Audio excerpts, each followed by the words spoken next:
The sharing of biased and false news has become all too common on social media. More alarming, some media outlets publish these same fake stories without checking facts first. The sharing of biased and false news has become all too common on social media. More alarming, some media outlets publish these same fake stories true without checking facts first. Unfortunately, some members of the media use their platforms to push their own personal bias and agenda to control exactly what people think, and this is extremely dangerous to our democracy.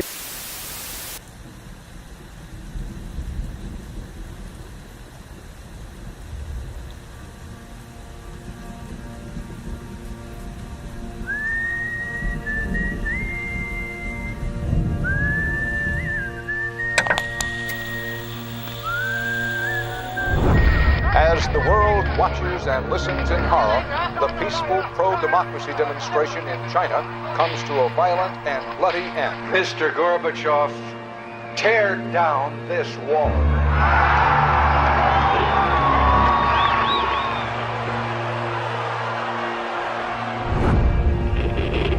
Wolves hiding nearby, whispering do or die around me.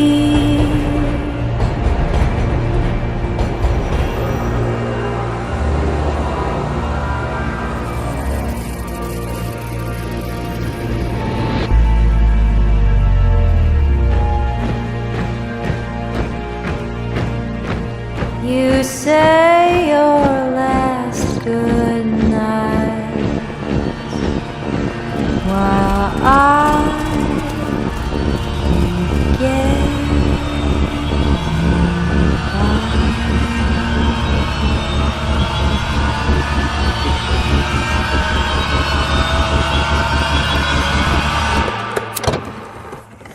There is another very important phase of warfare. It has as its target not the body, but the mind of the enemy. The target of psychological warfare is against the enemy's mind. It is words and ideas. The ammunition used by Psywar.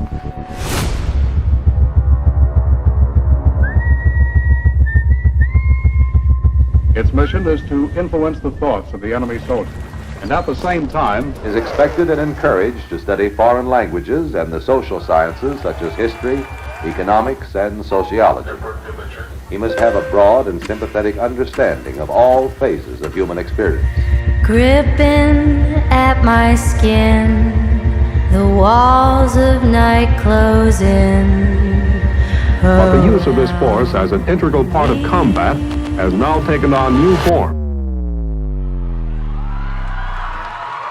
As I wait to say my last goodbye.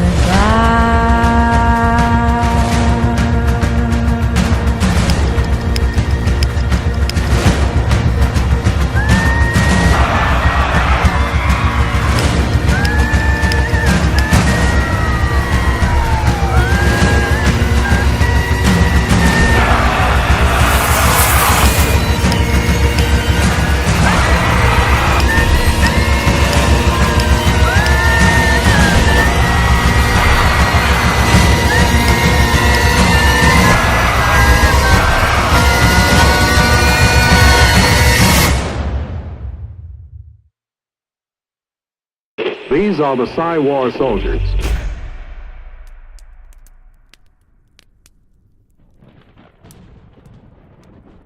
Caught Up is an echo chamber for content creators. Almost all content on this show, Caught Up, is created by citizen journalists. I share content created by citizen journalists whom I believe to be the best at finding facts buried deep into the abyss, or outlets whom I believe to be the best for verifiable information. We have to operate within their system, and we only have the information they allow us to have. These individuals who nerd out on fact-finding missions and then add their opinion to better inform me, to make the best choice for me, in this war of narratives is Resolute. This information war is a battle for your mind and ultimately compliance. Mainstream media would have you believe that an echo chamber promotes the spread of misleading information or fake news, thereby reinforcing one's confirmation bias. So, I am excited to share the content in hopes you will turn off mainstream media, whom I believe is just another version of entertainment. So again, welcome to Caught Up.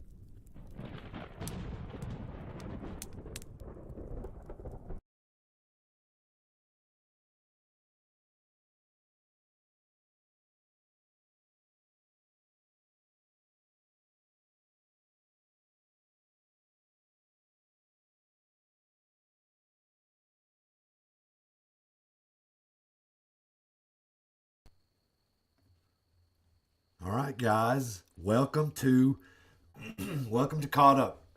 I apologize, that little cough, but man, what an intro video! I love that intro video, and it always gets me.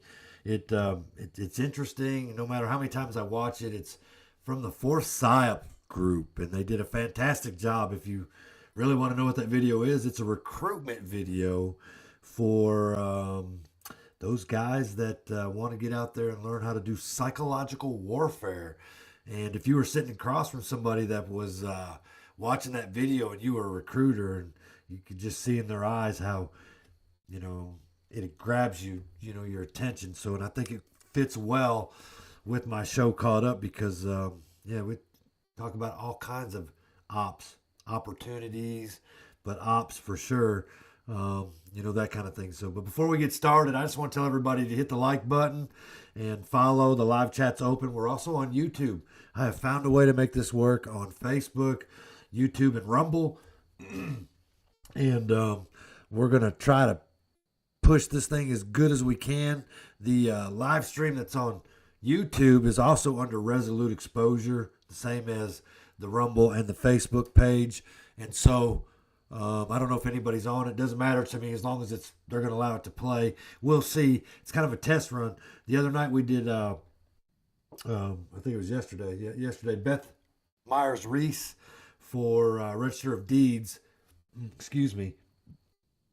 And it populated on YouTube as well, and somebody actually commented on it. So we know that we at least had somebody watching on YouTube, and which is good. So they didn't censor that thing or knock it out. So of course it was a candid conversation with a candidate that's running for office. So but anyway, I just want to let everybody know we're on YouTube as well now. So until they kick me off, and tonight's show will determine that, because we're going to talk about all kinds of stuff. We're going to talk about the executive order on citizenship when it comes to voting. We're going to talk a little bit about the central casting that's been going on. Seems like Pam today has been switched to a new position. Not that I'm going to talk a whole lot about the Pam Bondi thing or the Nikki, I forget her name, DHS's lady, whose name is escaped me at the top of my, at the moment. But it just, this role of, central casting that Trump uses along the way to, he gets as much out of them as they can, I guess. And then now it's time for them to move on to their next platform. And I'd be willing to bet that they knew that this was coming. But anyway, that's for another discussion. And then we're going to talk about the NDA, the National Defense Act of 26, and what's going on with Iran and the Venezuela thing. Just short, little bit. Got, I think, got a video I'm going to show where two gentlemen who I enjoy watching their show, they go into a little bit of a deep dive, both former military, and understand how these things work in that frame of mind and sense as far as how military targets, installations, planning, design, everything that goes into that crap I have no clue about, and we leave that to the experts. And since they're the experts, we'll just let them explain it. And so hopefully the show is packed. But before I get started, I want to do a little bit of housekeeping.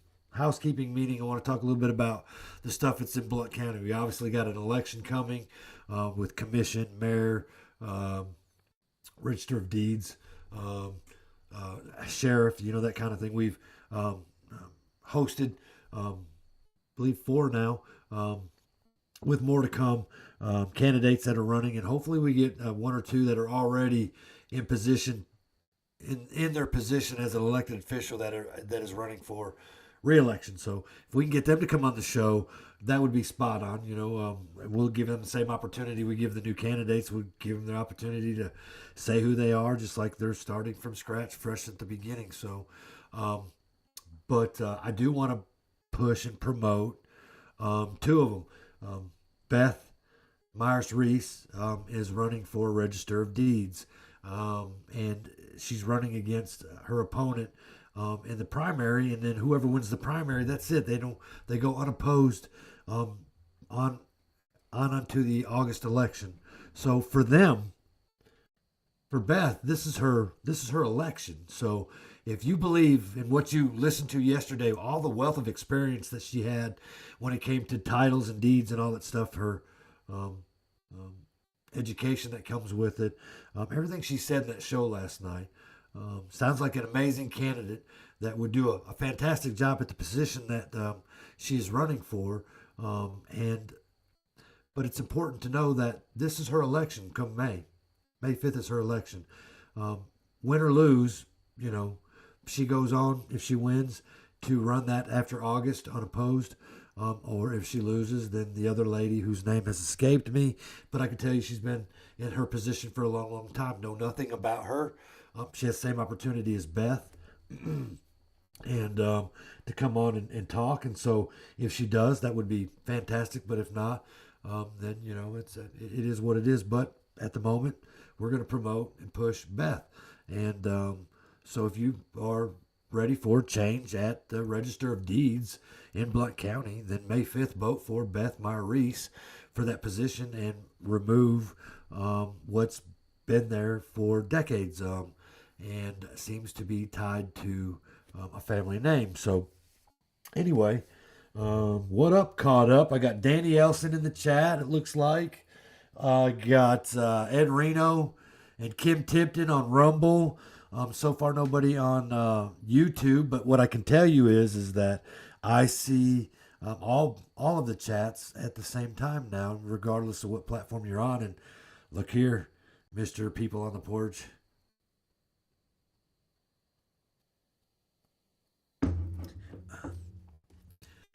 Thought we would promote that a little bit. Look, and there's Crystal Dawn. She's in the chat too. So, maybe as the show goes on a little bit, we'll populate some more people on here and get some more conversation, because this is not the Blount County Breakdown. This is not the Candid Conversation. This is Caught Up.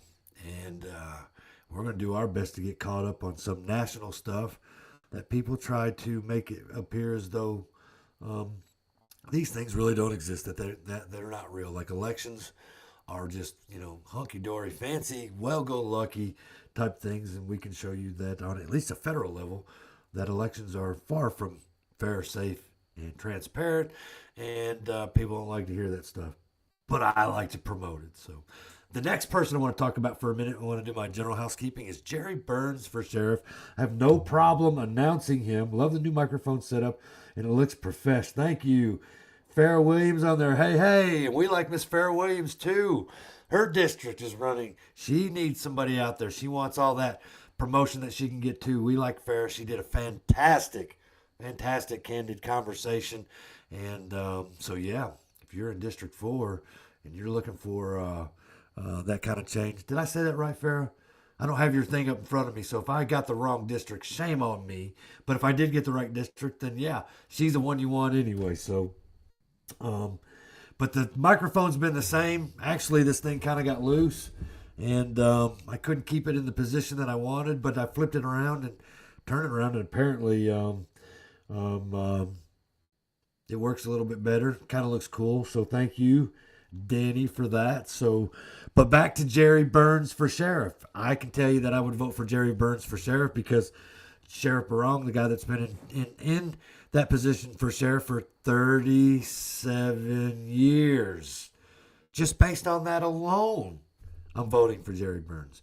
Now, whether you like Sheriff Barong because of all the good things he's done in the county, or you like Sheriff Barong because you just like the guy, I mean, that's great. Then he might be your guy. Maybe he gets reelected again. But I'm telling you that Sheriff Barong needs to ride off in the sunset on whatever the hell they give somebody when they leave the sheriff's department for being on that platform for as long as he's been, and go play golf for the rest of your life, you know. So he is up there in age, and we need to know if that you're going to serve your full term if he was elected. And these are hard questions he really doesn't like to answer. And so he might have had his chance at the candidate thing the other night, but that got canceled due to an emergency, and we hope everything's fine with the gentleman that happened to. But it would have been nice to hear his 3-minute spiel on what he continues to do for the county, which is probably more of the same.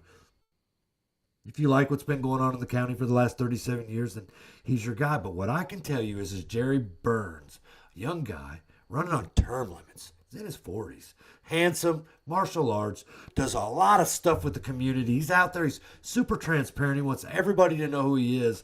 And he's got a great plan for how he wants to adapt and change the sheriff's department so that it works for who? We, the people, and not the good old boy system. We want the pedos put in jail. We want them to stay in jail. We don't want them back out there on the streets. We don't want them guys like the Weeders and the Daltons and the Ruises and all them fancy names out there and all those names that are tied to what? The good old boy system or the prominent people that they play with, you know, like the Zach Talbots and that kind of thing, you know. So we want Jerry Burns for sheriff because we want this stuff to go away. These are facts that you can find on Facebook. These are not just conspiracy theories. These are things that happen. And while maybe the sheriff's department is not at fault for all of the non-protection of children in schools when it comes to teachers who masquerade as pedophiles, but their lack of attention to it at the upper level, not the SROs, not the sheriffs. We're talking about the guy that's in charge of the whole damn department. That dude.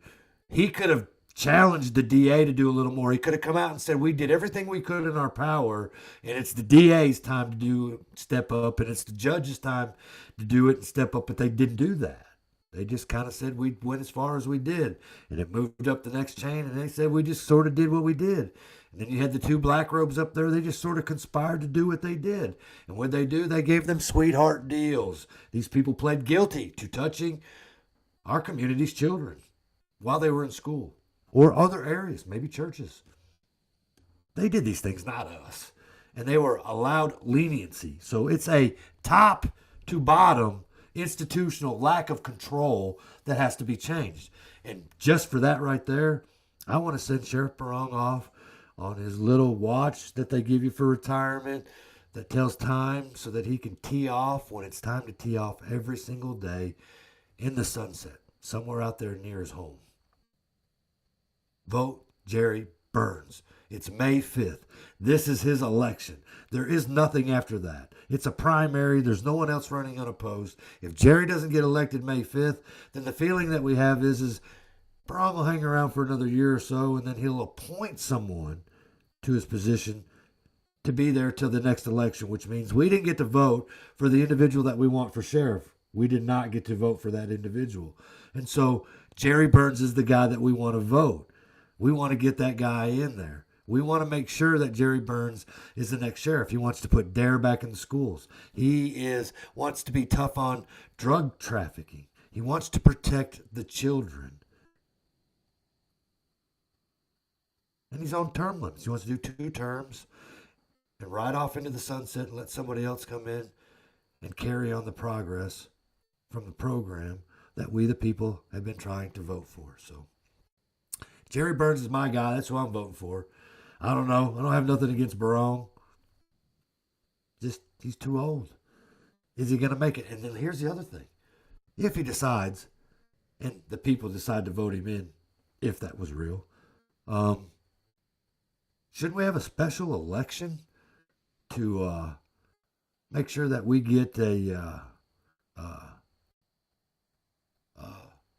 say in who becomes our next sheriff? Look here.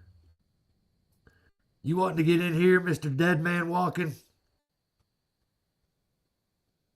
Hang on here. I got a guest.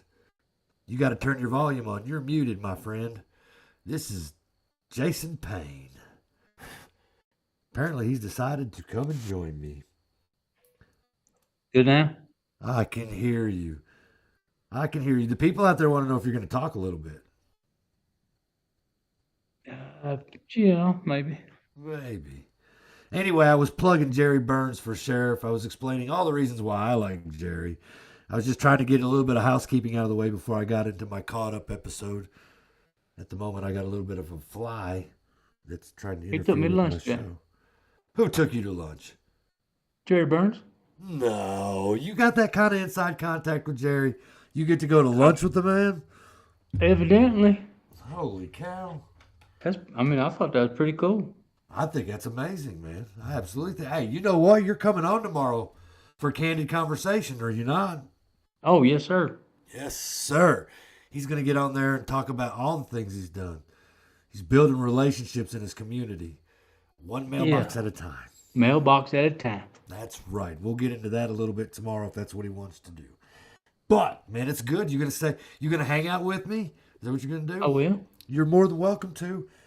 You're more than welcome to. Like I said, I was just plugging the old Jerry Burns thing before I got into all the stuff that I like to do on Caught Up, which is we're going to talk a little bit tonight about the executive order on citizenship when it comes to voting. Trump had to do that because I believe that the SAVE Act is not going the direction that he sees, which would only prove that Congress and Senate are not doing the job that they were voted to do. And so then we're going to talk a little bit about the National Defensive Act of 26 when it comes to Iran and all that's going on there, because we are feeling the pinch when it comes to gas prices. But I can tell you, I don't get into big wars and all that. I'm not a person that thinks wars are the way to go. But I will say this, if that's what's going on at the moment, those are our troops. I support our troops. Support our troops. And if it means I got to pay another damn dollar for gas to make sure that they got the energy, infrastructure, whatever, to come out as top dogs, then I'll pay another damn dollar. I won't complain a bit about it. What do you think, Jason? We don't get no oil from Iran, so I don't get it. Well, that's cool. That's cool. That's cool. So how old are you? 49. 49. So we're a couple years apart. What we do know is that Iran's been a little bully over there on that side of the world for years.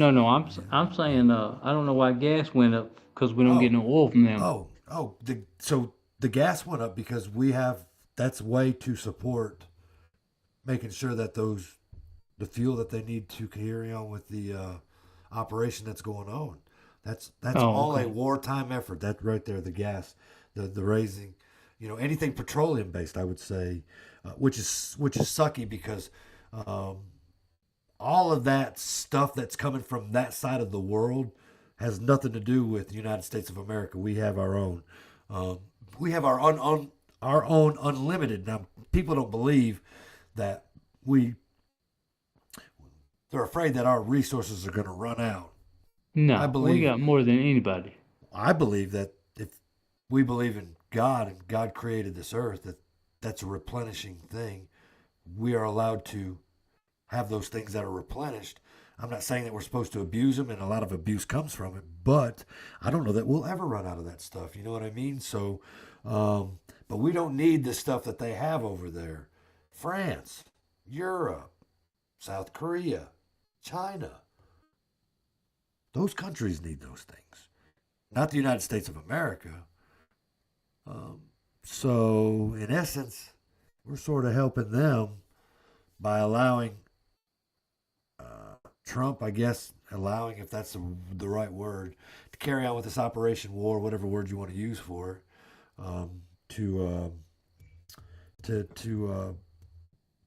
to lay down some rules. But we'll get into that shortly because I have a video that goes with this, which explains it way better than Brian could by, like I said, two guys that are former military and that can explain it way better than I can. One day I'm going to have Danny Elson on the show, but not as a interview for People on the Porch. For those who don't know, Danny Elson is a member of the band People on the Porch. People on the Porch. If you're lucky enough to get one of them mugs, that means you must know somebody. You must know some ugly mug. But anyway, get him on the show to talk about the things that he did. He was on an aircraft carrier. Worked on F-18s. Am I saying that right? F-18s? Could be wrong, but it's a plane. It's a multi-million-dollar plane, and he did his thing. You know what I mean? So it would be interesting to hear a story, because could you imagine being on a flight deck out in the middle of, I don't know what the name of the ocean is, but it's way out the hell out in the Mediterranean somewhere, you know, or out in the Middle East, and on a flight deck where there's no shade, and constantly jets coming on and coming off. You're refueling, you're adding new armament, you're, just whatever, you know what I'm saying? So it would be cool to hear his side of the story, if he's even allowed to talk about some of those things. So anyway, Jason, I'm glad to have you on, and I'll get on that thing in a minute. I'll get off the old Jerry Burns horse here. But yeah, Jerry Burns for election, May 5th.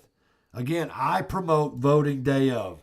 If you get on this live chat and tell me that you like early voting because it's convenient, I'm going to heckle the hell out of you, because nothing should be considered convenient when it comes to voting for the individual that you've been, hoping that wins, that you did the research on. Because voting early, where does your vote go when you vote early, Jason? Does it just sit there? Just kind of floats around like a whole bunch of X's and O's. It's just kind of like remember the Willy Wonka chocolate factory, the original version, when that digital thing went up above, you could see all that stuff carrying on there when they were going through. It's kind of like what your vote's doing until May 5th when it gets tabulated.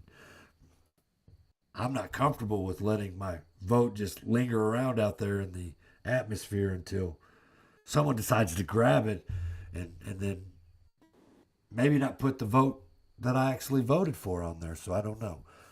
Just my way of thinking. So I would say show up and vote Jerry Burns, May 5th. Show up and vote Beth Myers Reese, May 5th. Their elections end May 5th. That's their election. So anyway, we'll move on. We will move on. Look at that. We got a lot going on in the chat, man. James, Danny, Farrah. You're welcome, Farrah, anytime. Yeah. A lot going on. We got Real Ed Reno and Kim Tipton and Blunt Watchdog. Our boy Blunt Watchdog's in there. You see that, Jason? I did. Yeah. He's talking to people now. I was. Mm-hmm. I want to check something. Crystal was in there. I don't know how long she'll be in there, but she may still be in there. Nope, she's in there. She just answered with the old, hey, Kim. So, all right, let me, wait. Let me fix this again. Let me get into my show like for real this time, right? So,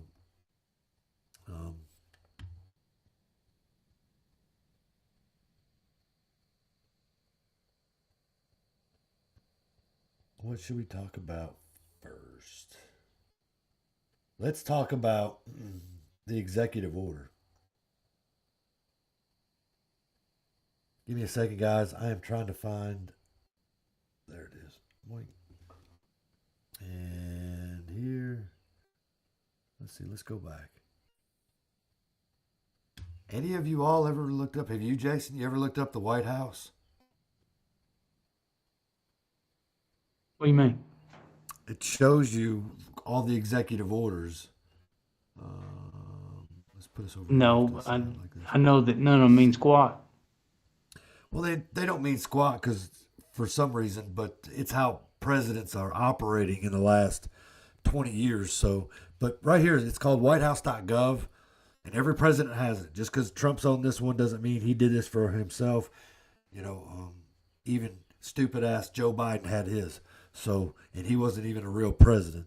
But you go over here and hit news, and it shows all releases, briefings and statements, presidential actions. We're going to go down to executive orders right here. Click on it. There we go. Right here, presidential actions, executive orders, ensuring citizenship verification, and integrity. Signed this thing March 31st, 2026. Why would a president sign an executive order when he already has a bill called the America Save Act, right? I think is what it's called. That's being battled out between, the House and the Senate. And one passes it gets moved up. The other one doesn't. It gets moved back down. We have control of both chambers. We have control of the executive branch, the congressional branch, as far as the House and the Senate. And for whatever reason, we can't find a way to pass these things into laws when they should just go like, this one says pass, that one says pass, it gets to the desk of the president, it gets signed, and it's moving on to the next thing. These things are being thrown out to the public like some of these things are bad.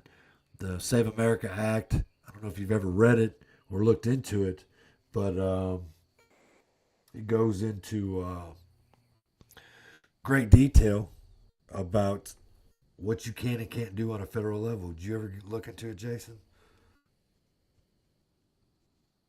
Yeah, well, I was looking at when I said what I said about his, because I saw that they said that all of the executive orders were not dead set. I mean, they could be changed, and it says, however, they are not permanent laws and are subject to judicial review and reversal by future presidents. Okay, so let me talk about one thing real quick before we get into that. Shirley and Rupert says early voting gives blunt GOP an opportunity to bring in more votes when they see the turnout numbers. And so she has a different perspective on the early voting, and that may work for that. I don't necessarily understand it all. So Shirley brings in a good perspective when it comes to the early voting. And but I still stand on my point of view. I like to wait the day of. So executive orders, Jason, can be changed by the next individual that's supposedly voted in.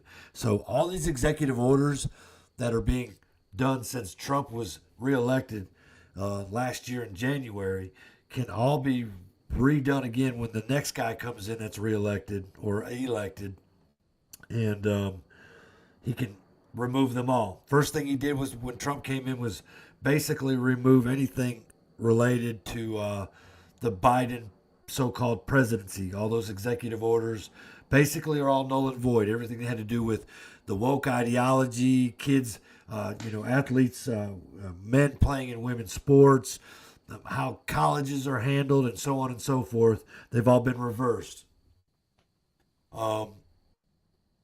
It's a bad example of how a country should run executive orders. And the reason it runs that way is because Congress has delegated those authorities to the president. And it only works when Congress agrees with who's president. And so they agreed with the Bidens, and a lot of things went through the motions, and some things became laws, and executive orders became true, which should never happen that way. And so we don't want presidents to run on executive orders. We want Congress to do their damn job. Well, they don't. They outsource that stuff to staff, and they only buy into lobbyists, which produces a bunch of lazy-ass congressmen up there that claim to be in Senate, that claim to be voted in while making a substantial amount of money, all the while doing not a damn thing. And they don't even read any of these bills or resolutions or anything that comes through the door because they have all their aides doing this. And so what do they get? They get this like chat GPT or AI breakdown that's in a bulletin point that they walk into the House and the chamber with that they can speak on. And they really have no clue about what's in the bill, and they don't care. The reason they don't care is because of the money that comes in through the lobbyists. As long as that's being produced the way that the lobbyists want it to, and various other type of entities that get to come in and mingle with these individuals who are so-called elected, then they vote us out of what we want, and they vote themselves in a very handsome salary. Would you agree with that, Jason? Yeah. Very handsome. Yeah. So you're right when it comes to executive orders. They are not with, long standing, and they can be changed at any point in time. So James says, well, you're going to bail me out for the warrant that I was threatening with my third. What are you talking about, James? So I can vote. Oh, he wants to be able to vote on May 5th. James, I don't know how to help you with that, man. I don't know. You going to bail me out for the warrant? I don't know. Can't help you with that stuff, though. I don't think I can help you with that stuff. But we'll read it. So anyway, this whitehouse.gov right here has all of the executive orders and all that good stuff like that. So if I go back one, I'll go back to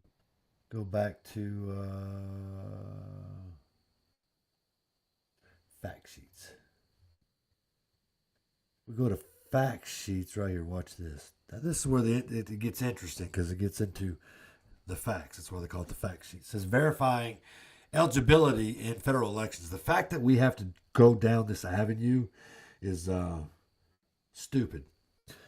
Today, President Donald J. Trump signed an executive order to strengthen election integrity by ordering citizenship verification for the federal elections and modernizing and securing mail-in and absentee ballot procedures through the United States Postal Service, USPS. The order directs the Secretary of Homeland Security. What's going on with the Homeland Security right now, Jason? Do you know? I do not. Have they all agreed to fund Homeland Security again? Because parts of it are shut down, like TSA and that kind of stuff, except for... Oh, okay. I mean, they said that, I seen us said that they was about ready to let it go. I mean, to bring it back. Bring it back. They're going to let people come back to work again? We'll see. So the Homeland Security, which is, if people don't understand, Homeland Security was created because of 9/11, and it was all created for your safety. And it's a whole bunch of illegal, unconstitutional stuff like illegal search and seizures and just everything else. So if you're happy with how you go through an airport and you're okay with that in the name of safety, then okay, this doesn't pertain to you. But if you like your constitutional rights, then the Department of Homeland Security is unconstitutional in many ways.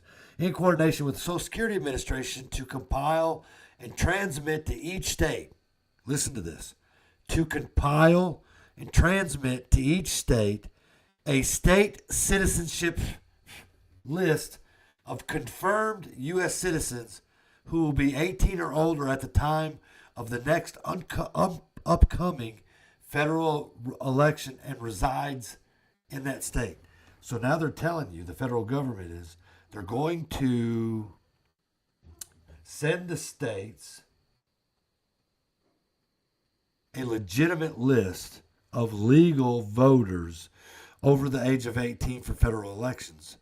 And they're telling the states that they have to comply with this. We'll see how this works when it comes to election time. Midterms are coming, so we'll see if these things come to fruition, because if Trump's a genius about a lot of things, is exposing things in ways that gets people in an uproar, and they do things like, have No King's Day. Did you see that, Jason, the No King's Day? Yes. Something happened to the screen, though. It's just black. Whose screen? Mine. Well, I don't know what to tell you, because everything else is... Can you see me? I can see you, yeah. Did your screen go? I don't know what happened. Your screen went to sleep. You think? Yeah. You talking about No King's Day everywhere, or just here in this great town? Well, it was kind of an everywhere thing. You know what I mean? So, yeah. Yeah, they. I was traveling by the courthouse Saturday and blew my mind.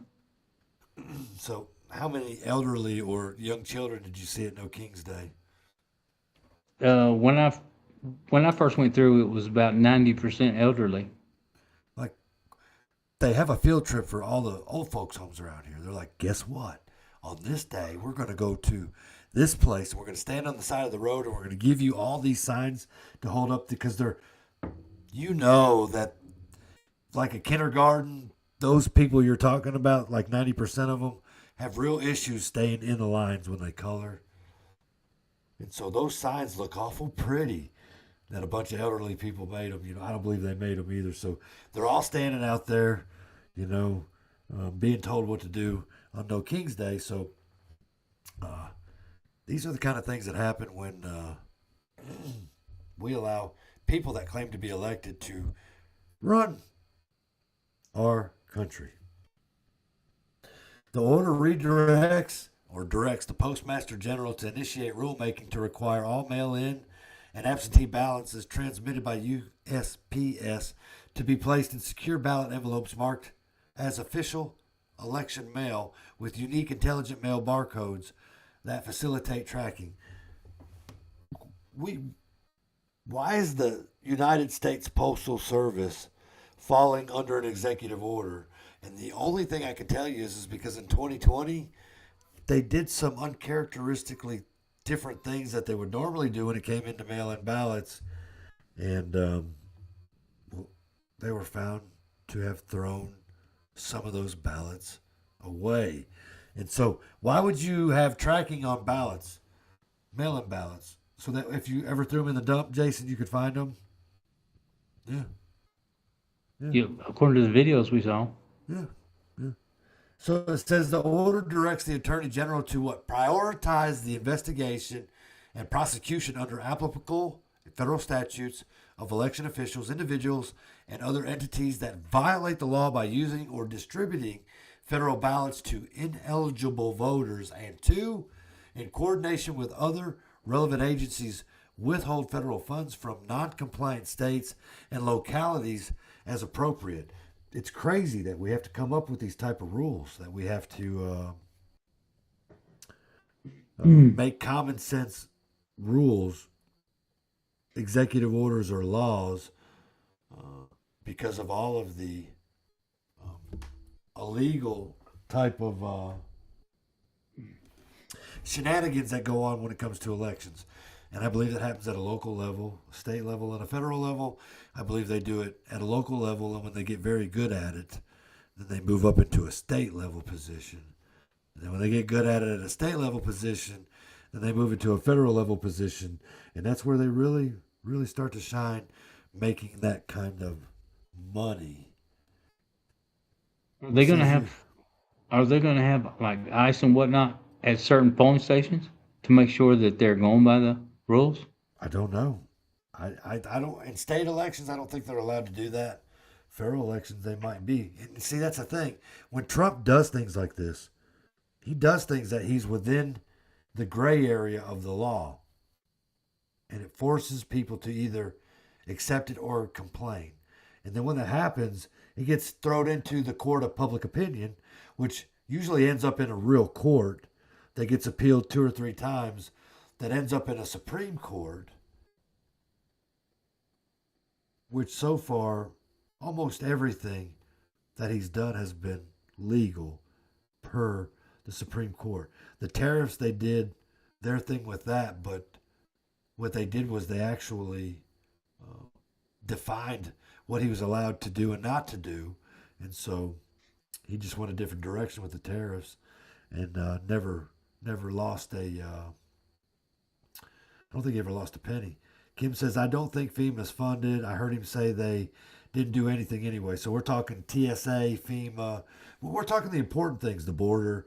Isn't it odd that this uniparty, because it doesn't matter to me whether you got a D or R beside your name, they're all together for the same. They just show up in that chamber and they get their sound bites. Like Tim Burchett. He does his sound bites and then he promotes them all over Facebook with his, his Carhartt jacket on and all that. And he is as much part of the problem in our county when it comes to children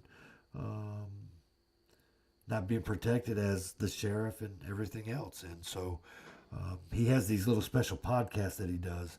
He did one with Barong, and then he got up on the House floor and he talked about Barong, and he did all these things. And then Barong, is being asked about why children aren't being protected. And then, you got Tim Burchett coming out talking about how they protect the children, and yet we have ample amount of examples of that's not true. Again, he didn't create these issues, but I don't think he went as far as he was allowed to go as sheriff to stop these issues. And Kim says he can do almost anything under a state of emergency. Yeah, we're talking about Trump or any governor can do those same things. So we know that these federal elections are at risk of being manipulated. Were you aware, and the information's out there, I don't have it pulled up, that in some polling locations that you can have like 90% of your vote go to the person that you voted for, and then 10% of your complete vote go to the person you didn't vote for? Well, if that happens to everybody, can you imagine how many extra votes that they would get over a certain period of time? It's all done electronically through the web, and all these machines, while they claim that they're not connected to the internet, they're all connected to the internet. And so there's many examples out there of how the machines are manipulated by cell phone and other locations, not even being in the general area, changing people's votes and that kind of stuff.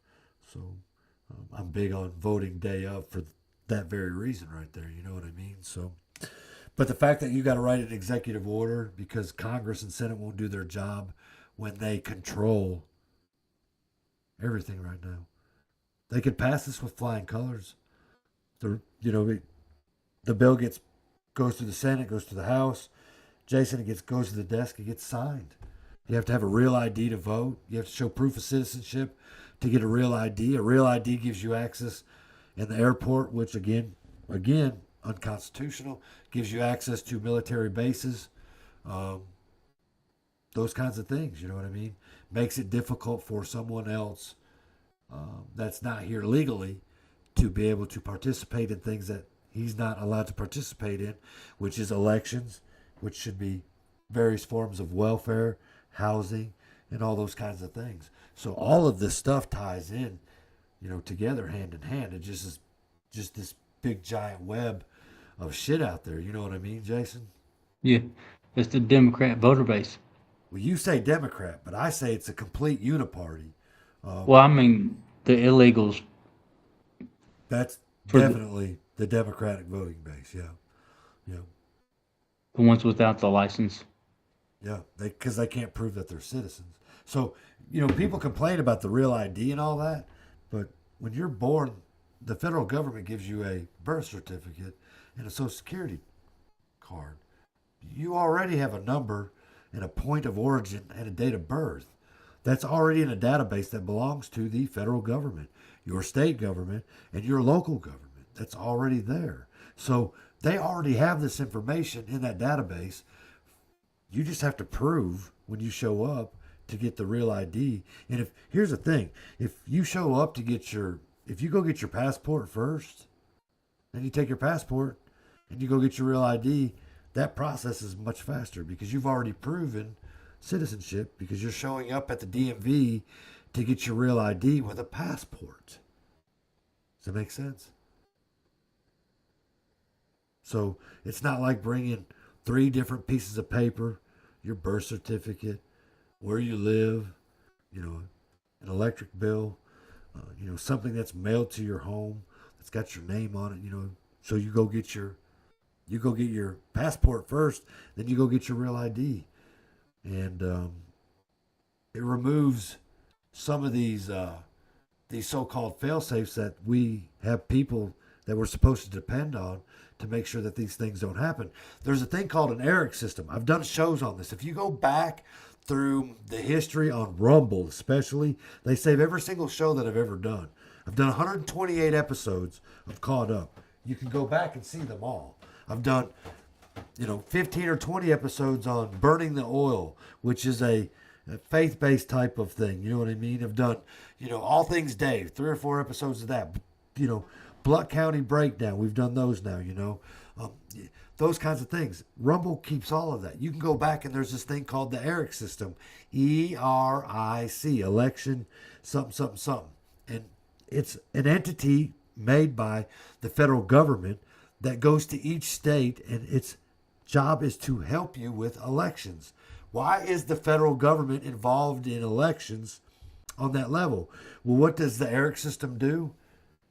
When you apply for a driver's license, it automatically enrolls you in the election voter roll database.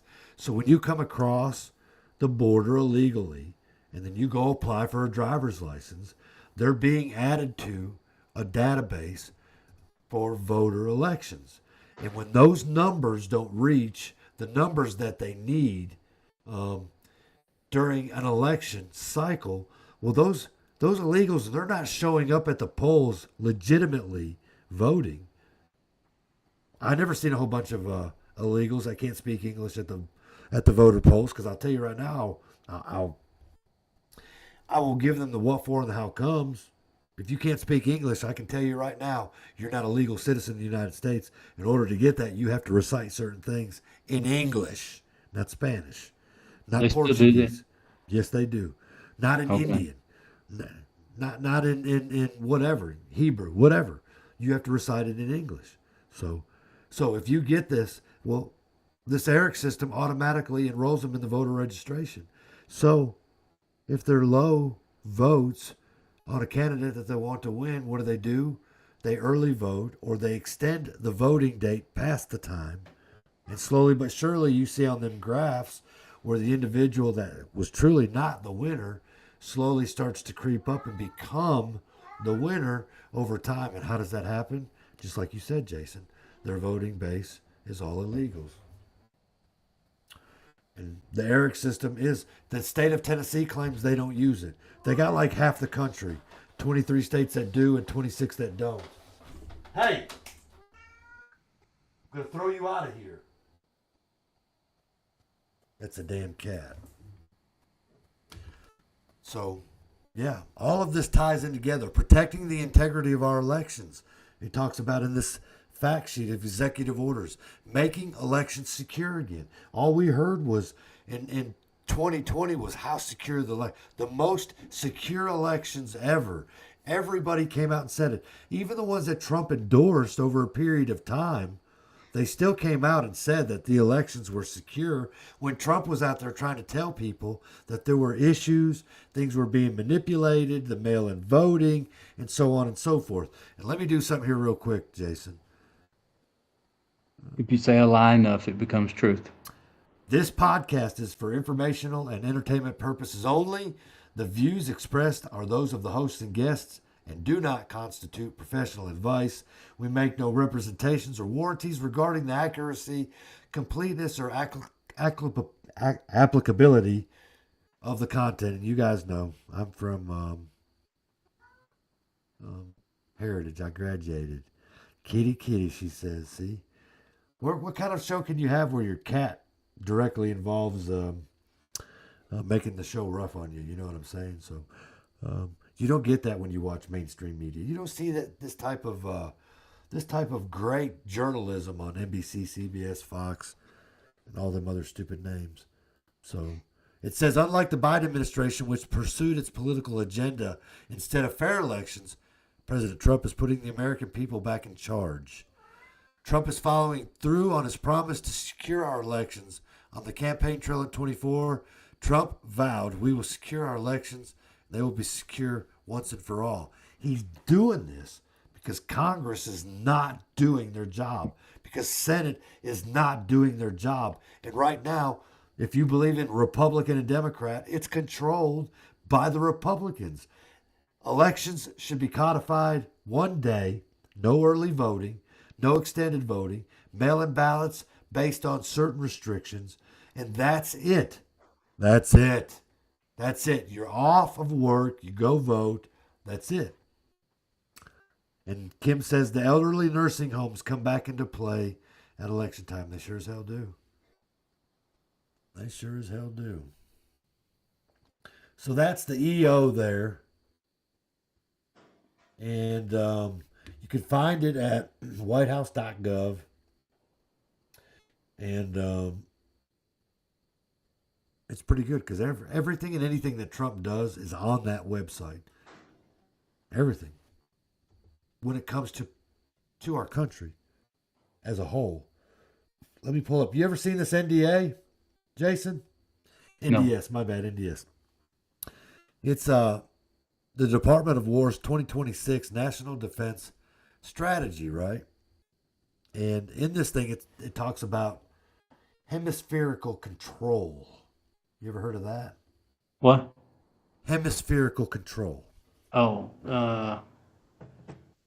well, I mean, I kind of know what that relates to. Yeah, so like Trump wants to get control of our, North America, South America, Greenland, that kind of thing. We protect it as a whole, the United States of America. And so when the tax-paying people of America are policing South America, North America, Canada, Greenland, this, that, and the other, Trump's made it very clear then that if that's what we're going to do, then we're going to control this region. And everybody's going to benefit from it. And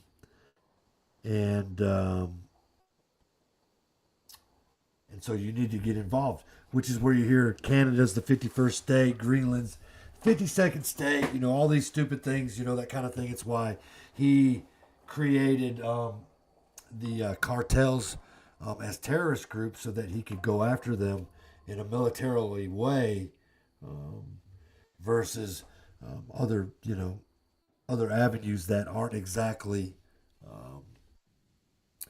friendly due to the fact that Congress doesn't allow that to happen. It says we got let's see, looks like we got one watching live on YouTube, Jason. Did you know that I was on YouTube now?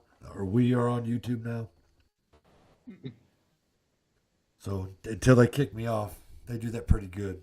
I start talking about COVID, I'll probably get kicked off pretty quick, which, by the way, was fake. And there's proof. I have it. Your federal government gave us all the proof. So this NDS, National Defensive Strategy of 2026, it talks in depth about hemispherical control. So if we go to the parts, let me go to the parts that, table of contents, homeland and hemisphere. Do you see that at the very top right here? Homeland and hemisphere. People's Republic of China, Russia, Iran. What are we doing in Iran right now? The Democratic People's Republic of Korea and the simultaneity. Gosh, I got to learn how to read. Problem and implications for Allied burden sharing. What's going on? What's going on right now in Iran? Iran is being pummeled, supposedly, and the United States and our military is doing that. And we are putting Iran back in the crib with the other babies where it belongs. And all of this stuff was done prior to, I would imagine, that the operation on how to remove the Ayatollah and everything Iran related was done during the first Trump administration. It just wasn't allowed to happen during that time. And but this NDS comes out at the beginning of the year. Does it give us the date? January 23rd, 26, right? So what does it do? It goes into detail about how we're doing this. Introduction. I'm not going to read all this stuff. I just want to find the parts that are the most interesting. Defending the U.S. homeland. We will secure America's borders and maritime approaches. For those who don't know anything about maritime, maritime is the seas that exist around our country. And we'll defend our nation's skies through the Golden Dome for America and a renewed focus on countering unmanned aerial threats. We will maintain a robust and modern nuclear deterrent capable of addressing the strategic threats to our country, raise and sustain formidable cyber defenses, and hunt and neutralize Islamic terrorists who have the ability and the intent to strike our homeland. Did you know that? As outlined, Jason, did you know that? No. Okay. Hang on. I'm sorry. I'm having technical. You're having technical difficulties? You're not being able Yeah. to hear me? No, I can hear two things. You hear two things. Do you have both running at the same time? Do you have two links at the same time? I think so.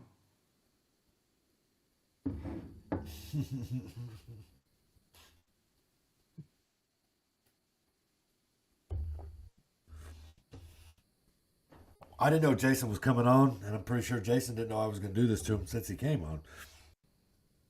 But I'll continue to read. It says, at the same time, we will actively and fearlessly defend America's interests throughout the Western Hemisphere. We will guarantee U.S. military commercial access to key terrain, especially the Panama Canal, the Gulf of America, and Greenland. Do you see that? Did you hear that, Jace? I did not. You didn't hear that? I apologize. I'm still in La La Land somewhere. All right. Well, you know there's a refresh button up there. Hit the refresh button and see what happens to you. You're not going to get kicked out because you can come back in. I just added you to the screen. Hey, do that. While you do that, let me do a commercial. Watch this. We have enough people watching live right now. Let's see. Let's do a commercial. Rumble Premium. Campaign is currently unavailable. Nope, we don't have enough for a commercial. All right. While we wait for Jason to get back on, and my cat's fixing to get his ass kicked out here in just a second. Were you guys aware of the National Defensive Strategy? How about now? I am not aware of that. Can you hear and see now? Yeah, I'm good. All I right. went out and come back in. Okay, so it says on this thing that, let me go back. We will maintain a robust and modern nuclear deterrent capable of addressing the strategic threats to our country, raise and sustain formidable cyber defenses, and hunt and neutralize Islamic terrorists who have the ability and the intent to strike our homeland. Hang on one second, Jason.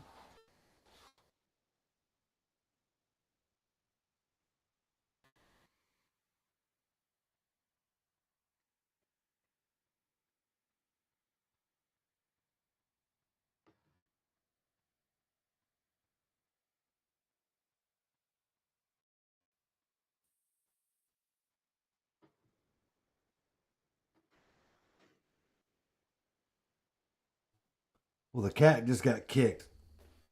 Just like every other guest that comes on. He's in here trying to get in a door he's not even allowed to be in. But anyway, back to what I was saying. At the same time, we will actively and fearlessly defend America's interests throughout the Western Hemisphere. We will guarantee U.S. military and commercial. We're talking about like oil tankers and all that crap like that, access to key terrain, especially the Panama Canal, Gulf of America, and Greenland. We will provide President Trump with credible military options to use against narco-terrorists. These are those cartels, wherever they may be. We will engage in good faith with our neighbors from Canada to our partners in Central and South America. Do you see that? Greenland, Canada, Central, and South America, Jason. That's our whole hemisphere. Does that make sense to you? North, South America. The United States is defending, per the Department of War's National Defense Strategy of 2026. And you got to know that every president does this with their Secretary of War. They make a national defensive strategy. So this is not just a Trump thing. You know what I mean? but we will ensure that they respect and do their part to defend our shared interests. So not only are we going to protect them, but they're going to understand that they're going to protect our shared interests too, right? And where they do not, we will stand ready and take focused, decisive actions that concretely advance U.S. interests. What happened in Venezuela? We took and grabbed Maduro and his wife, right? Brought him back. Those kinds of things. So, see what happens if you will not stand and ready to focus, take focus to fight decisive action and concretely advances U.S. interests. This is the Trump corollary to the Monroe Doctrine. You familiar with the Monroe Doctrine? Look it up, Jason. It's amazing. And America's military stands ready to enforce it with speed, power, and precision, as the world saw in Operation Absolute Resolve, which was Venezuela right there, right? So, to deter China in the Indo-Pacific through strength, not confrontation. They're building an island out there. China is. They're making an island out in the middle of the damn ocean. And so, of the Indo-Pacific. This is to deter them. President Trump seeks a stable peace, fair trade, and respectful relations with China, but he has shown, and he's willing to engage President Xi Jinping directly to achieve those goals. Trump has also shown how important to negotiate from a position of strength and tasked with the Department of War accordingly. So they go into that, how they'll do that right there in this NDA. Increase burden sharing with U.S. allies and partners. Do you realize that we're over there doing this with Iran, pummeling whatever's going on, if you believe it to be real, only to know that France, Europe, all these countries that depend on the oil that comes out of that region will not help. NATO will not help. NATO is bought and paid for by the American people. It only functions because of the money that we give them. They will not help. Why will they not help? They don't believe in what's going on. The reason they don't believe in what's going on is because it's removing this new world order, this global elite regime in its tracks. So it says at the NSS directs is one of the focused engagements abroad with clear eye toward advancing the concrete, practical interests of Americans. Through this American first, common sense lens, Americans' alliances and partners have an established role to play. No more will we be the ones playing the role, but not as the dependencies of the last generation, rather as the department rightly prioritized homeland defense and deterring China and other threats will persist, and our allies will be essential to dealing with all of them. The Strait of Hormuz, Trump told them, when we're done and we're out of there, it's your position to take that. That's your oil, not ours. So if they're worried about a landmine in the water or some rogue sniper trying to take aim at a oil tanker going through there, then it's up to France, Europe, and those people that depend on that type of resource to defend that. Now that we've got it in a position where they can defend it. Does that make sense? Yeah. Yeah. And they should. And they should. So, let me go to this real quick.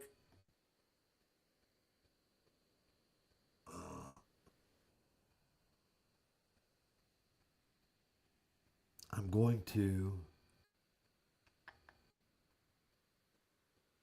go to my account.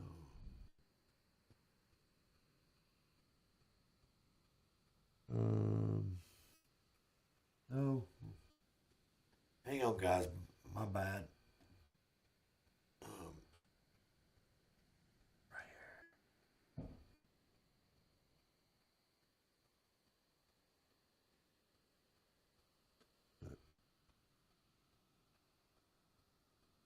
Okay. Sorry. It's a video. 37:57.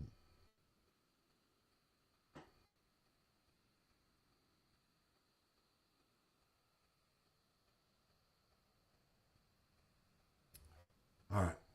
I'm going to share this tab instead. Are you familiar with DEFCON 0? Pretty sure Kim Tipton is. And so these guys, they're both former military. They're extremely intelligent in what they do. They're fixing to talk over the next couple minutes about some of the things that you and I just went over when it came to Iran and some of the things that Trump is trying to do, because everybody's focused on what's going on right now and what it's going to do today, and Trump is focused on what it's going to do in the future. Not about today, maybe even not about tomorrow, but what about the future? Our kids' kids, are they going to have to deal with people like this that, from Iran? So give me a thumbs up, Jason, if you're able to hear it when I push play, if you don't care, okay? Oh, okay. Right now, April and May. And we'll get into some of that here in a little bit. I saw someone actually comment out there. They said the reason people turned on Trump is because of Iran. Well, here's the thing. It's not because of Iran. It's because of the influence operations of the anti-MAGA, FAGA crowds that turned you against it. Now, but also, I think that part of that is an influence op to bring a greater perspective. Because number one, Iran is not about Israel. This is the main theme that we've heard for the last week and a half since Joe Kent came out, right? That Iran is, Israel went in there and talked to Donald Trump and now we're invading Iran. Alpha, you and I were both active duty military. To do an operation like what happened in Iran, Bibi was there 2 weeks before that. Did they prepare for 2 weeks?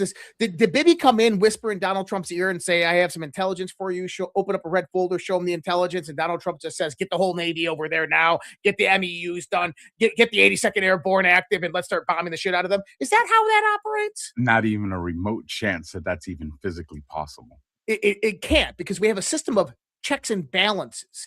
You have White House General Counsel, you have the Joint Chiefs of Staff, you have the National Security Council, you have aides, and you have intelligence aspects inside. You have the Secretary of State. You have hundreds, if not thousands, of people who had eyes on that intelligence prior to giving approval to the president. And Joe Kent said, guess what? Joe Kent never saw it. Joe Kent never saw the intelligence. This is the question that nobody's asking him. They aren't asking him this question because they already know the answer. Joe Kent did not have the intelligence. Now, was what Joe Kent was saying that Israel has certain influence inside of the Senate and Congress and inside maybe the intelligence community and inside the White House? Yeah, I think they do, as well as does China, as well as does Qatar, as well as does Saudi Arabia. But does Israel have a little bit more? I think they do. And I do think that not only do they have more, that they influence it differently. It's not with money. It's with force and coercion. It's with compromise. And I think that that's what part of this is actually exposing, is because people begin to think that we're in Iran because of Israel, and it exposes that, but we're not in Iran because of Israel. This operation was planned 2 years ago during the Biden administration, if people didn't know that. Yeah, or I would argue longer than that. And I'm going to pull up a video. I showed this 2019 actually, but they put it on hold. Oh no, I'm going to show you one that's even older, brother. I showed this on my show last night, so I'm going to go through my. Is it stuff. The TV show that talks about? I know which one you're talking about. It's a good one. Let me see. So the first Trump administration, after they took out Soleimani.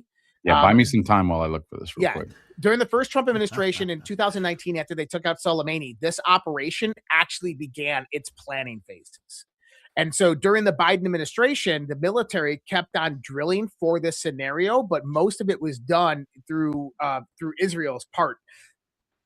Either way, this isn't something that they cooked up in 2 or 3 days and just went out and did. This is something that's been planned for a long time. This was supposed to be done in 2020 when Donald Trump got reelected in 2020, but obviously that didn't happen. So this has been on the board to be checked off. And the reason is because Iran war is not about yesterday's conflicts. It's about tomorrow's wars. It's about something much, much bigger than Iran. It's about something much bigger than many people can really see on the global battlefield. Well, it's about energy. It's about control of accessibility. It is about artificial intelligence. global homogeny. It's about the multipolar world. And we can talk about that here in a little bit too. Well, here's the thing. And I see some people in the chat. I know they're good people that say, well, the war with Iran was a big issue. Well, you can't be mad at Trump because, and this is not to be insulting, this is just factual. You weren't educated on the matter. Because if you've been following Trump's rhetoric for years, he's told you exactly how he feels about Iran. He's told you exactly what he would do with Iran. And he even did during his campaigning. He made the statement, I'll bomb the shit out of them. And a lot of people have said, well, he's the president of peace. A lot of people think that peace means you won't punch a motherfucker in the mouth. Like that. That's not the case. What it means is you know how to show restraint to where you can punch someone in the mouth, let them receive the message, and be like, all right, now let's have a conversation because I'm sure you don't want to continue with that. And so with that, here's a clip that's probably... I pulled it up because I figured out what you were trying to look for. Yeah, it's probably... it's at least 2 decades old, maybe a little bit longer. So take a listen to this, you guys. But as far as Trump is concerned, our allies are only part of the problem. The real culprit is Iran. Why couldn't we go in and take over some of their oil, which is along the sea? How would you do that? Would you send in the Marines? Would you take a chance in a war? Let them have Iran. You take their oil. That's what How? How? I mean, do we want a war? What do you mean we in, take their oil? You go in. You're How gonna have do a we war, go Barbara. in? You're going to have a war by being weak. Okay, how do we go in? What do we do? Excuse me. Yeah. You're going to have a war, and it's going to start in the Middle East. What if the Soviet Union said, you do this to Iran, we're going to come in? I don't believe they'd do it. The next time Iran attacks this country, go in and grab one of their big oil installations, and I mean grab it and keep it, and get back your losses, because this country has lost plenty because of Iran. Exactly. So when people say, well, this is not what he campaigned on, the dude's been, he's had this position before he ever even publicly acknowledged wanting to be a president. And so what people got to understand is, and this will go into, you know, some of the posts that we're going to talk about. This is not just Iran. And so if you, when people come out and tell me, well, Iran's a big issue for me, what you're really telling me is you don't understand what's really at play.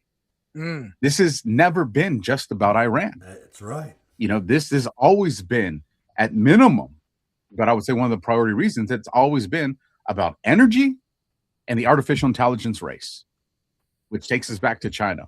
But it's also been what we've seen, you know, with the banking and the insurance companies and the crown. We see them tied into it. We've seen the weaponization of the globalists to kind of use this region to make all these, you know, adversaries, or all these countries that we've been told adversaries, look like adversaries. And what did Trump do with Iran? What did Trump take the opportunity to do? Hey, look, we made some deals with Russia, took off some sanctions. Hey, look, I even told China, hey, send some ships down here to get involved, which created a predicament for China, because now they did it, they look like they're conceding to Trump. But then if they don't do it, they show the global stage that, hey, we're going to get our oil, but we're going to let everybody else be screwed. National so he really put them in that strategy. you're screwed if you do. You're screwed either way, right? Either way. This is what Trump has done. Trump has utilized Iran to completely twist their ability to control the narrative on what the Middle East looks like and what relationships look like. What did he just say? What's one thing that everybody's realizing right now? Damn, Iran came out and said, we own Hormuz. Ain't no ships going through. Everybody panicked. We all looked at the little maps on social media or the maps that are on TV, and all the boats are stopped. And we're like, damn. Panicans came out and said, oh, oil's going to skyrocket. We told you this was going to happen. We told you. People like myself and Josh and others said, chill, folks. Trump's 20 steps ahead. Within less than 24 hours, oil prices drop. But hold on. There's more to this. Wait, there's more. It goes back to what we were just talking about with the UK, right? The ships stopped, not because there was mines in the Strait of Hormuz, not because there's a magical gate that closed down. Insurance. The ship stopped because Lloyd's of London, a 300-year-old company out of London, increased the insurance premiums and then dropped all the insurance policies overnight on all the ships going through the strait. What happened? All the ships were no longer insured to go through the strait, so they stopped. And that skyrocketed oil prices. But you remember, First time ever in history, oil prices skyrocketed, and the next day they dropped. Came out and said, well, guess what? We will insure all of the ships that go through the Strait of Hormuz, and oil prices drop. Then Lloyd's of London comes back out and says, oh, we made a mistake. We will insure the ships, no problem. And this is interesting, too, because we're talking about UK infrastructure within the Middle East. It's been decimated. That's one part of the key to the puzzle here. The other part of the key to this puzzle is who controlled Iran. We'd like to say that China, well, China is in cahoots. China is the globalist playboy.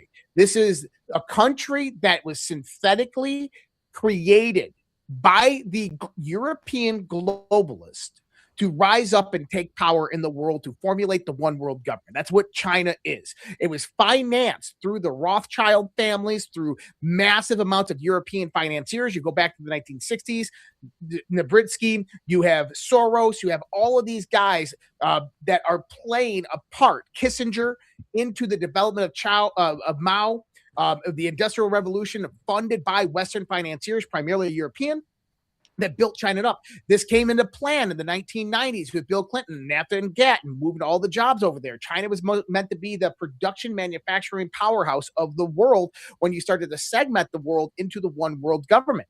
But who controlled it? Well, it goes back to the UK. It goes back to what we call the old guard. It goes back to the old British imperialistic system, which the British Empire absorbed the outfall of the Roman Empire.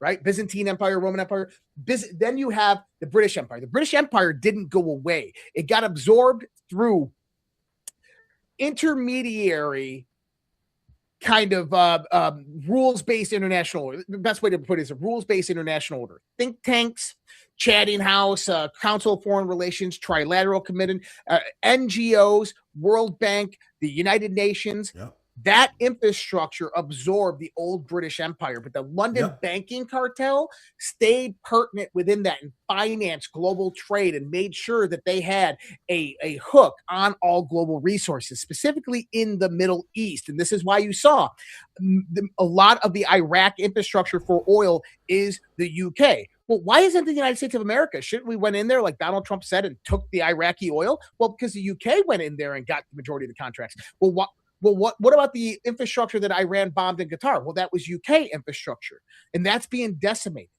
And I want people. Well, to that point, and this is why what I keep, and you've heard, we've talked about this on a lot of the different shows that we talked about. The thing that's more important than the arrests, and I'm not saying the arrests aren't going to happen, but the arrests are not the most important thing. Arrests equal vindication, not solution, just so people understand. And we said, oh, bullshit. You tell me that if we arrest Obama and Hillary Clinton, that the deep state's like, all right, boys, they got our star player, game over. No, they got 1,000 Manchurian candidates lying in wait to do that. What Trump did, what you're saying with the Strait of Hormuz, with the London banks, with the insurance thing, seeing everybody, this is the gas prices went up, this is how fast they went down. Everybody got to see how the mechanism works. Yes. Mm-hmm. Understanding how the mechanism works is how we, the people, take back power.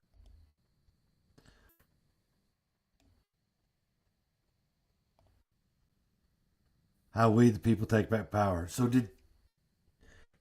just to do an overview, they went into deep detail about what's going on with Iran over there. And they spoke about it in a way because what's happening to those two guys, that's Alpha Warrior and Real Josh Reed. They're with the Badlands crew. They have their own media thing. They have their, they're involved with Badlands. A bigger level than what we're trying to do here with Resolute Exposure. You know what I mean, Jason? But that type of talk is exactly what I would like to see happen locally in our area. Something on a national level, something on a Blount County level, regional level, that kind of thing. But they go into great detail about what it took for this to happen, when it began, how it started. And then if you go by the NDS, the National Defense Strategy that was put out by Trump, it's almost following these things to a T. We kind of predict that Cuba is going to be next as far as It's going to be part of what's going on, like Venezuela, that type of thing. So, have you ever heard any of this stuff like that in this type of detail before? No, not what they just said. Yeah.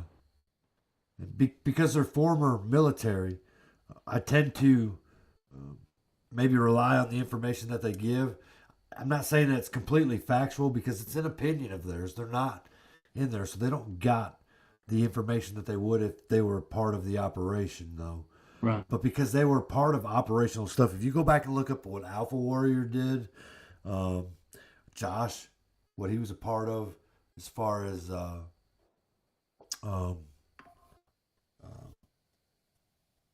what do they call that? Intelligence. I believe Josh was intelligence, and Alpha Warrior was. I'm not going to say he was a soldier. I'm pretty sure he had a job, but he was part of a fighting force, over in the Middle East, and then he was an officer too. So back in California, I think is where he's out of. So I believe Josh is out of Idaho, and Alpha Warrior is out of California. So they're doing similar to stuff like what we're doing there. But the important thing about all of this is that they have some understanding and some experience at that level of what's going on over there in Iran. And then when you add the national defense strategy that Trump's outlined with the Department of War and Pete Hegseth, everything is lining up exactly how they just said that to some degree. And it's not about tomorrow necessarily. It's more about what's going to happen in the future. We're not going to have to deal with these things again. It's odd that Trump is the president that had to deal with Iran when the previous presidents before him could have done something similar. Obama gave him pallets of cash. Do you remember hearing that? All the money. Pallets. Yeah, pallets of cash. The Obamas, the Bidens, I don't know where the Clintons fall into this, but they all have their role in keeping Iran alive. If you go back through history and really look at Iran prior to the early 70s, you'll find out that they were pretty much a normal country. The women were normal, like in the U.S., as far as they didn't cover themselves up, that kind of thing. It was I think it's a concerted effort just between you and me, and I don't have any proof or anything. It's just an educated guess that between British's intelligence and the CIA, they ruined a country like Iran, you know what I mean? To what you and I have known for the last 50 plus years, you know what I'm saying? I'm 51, and their first big deal was 50 or 52 years ago when they, I think,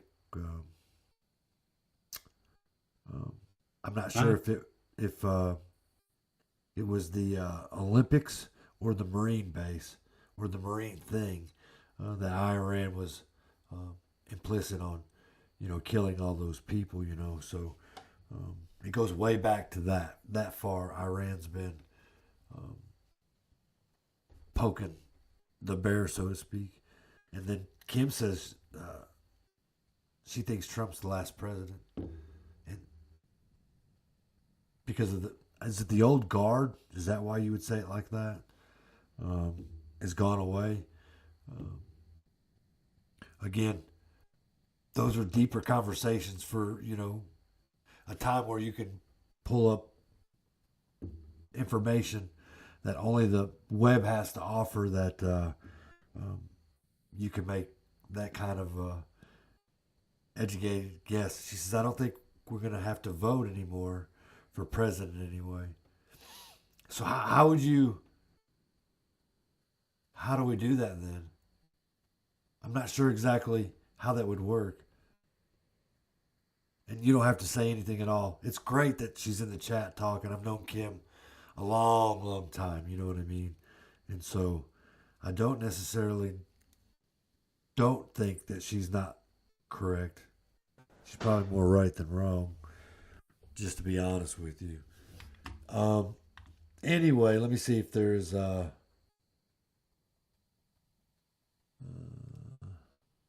saw a video back all the way to the second Bush Jr. They've all said we need to do what Trump is doing right now. Well, they all say a lot of things. They all said that Out loud. Yeah, they all said Israel needed its own. What was that embassy in? Was it Jerusalem? All presidents prior to Trump came out and campaigned on putting the embassy there. Trump's the only one that did it. So they all say a lot, and they run on their big their little TikTok reels, 90-second things, kind of like what we're doing with Candid Conversation. When we get done with them, we make all those reels. And so Kim says, he said, vote for me and you won't have to do it anymore. And I believe him. And I remember when he said that. And I believe it to some degree. I have to see it happen before, or it becomes a reality type thing. So anyhow, I got to look one more thing, Jason, and see,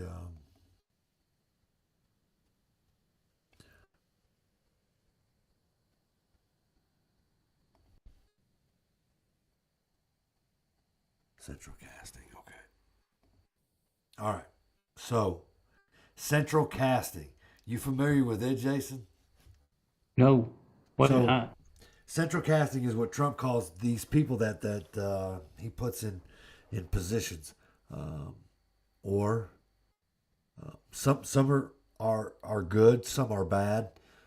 I think he knows everyone that he puts in those positions, and then he knows how long to use them. So central casting would be somebody that was, we'll just say, a reoccurring episode, like a season, and they're always there, central casting, until something happens, like they die, or they're killed off the show. Not that they actually die, but they're removed in some way, and they go on to do something else, and then someone else fills that void, right?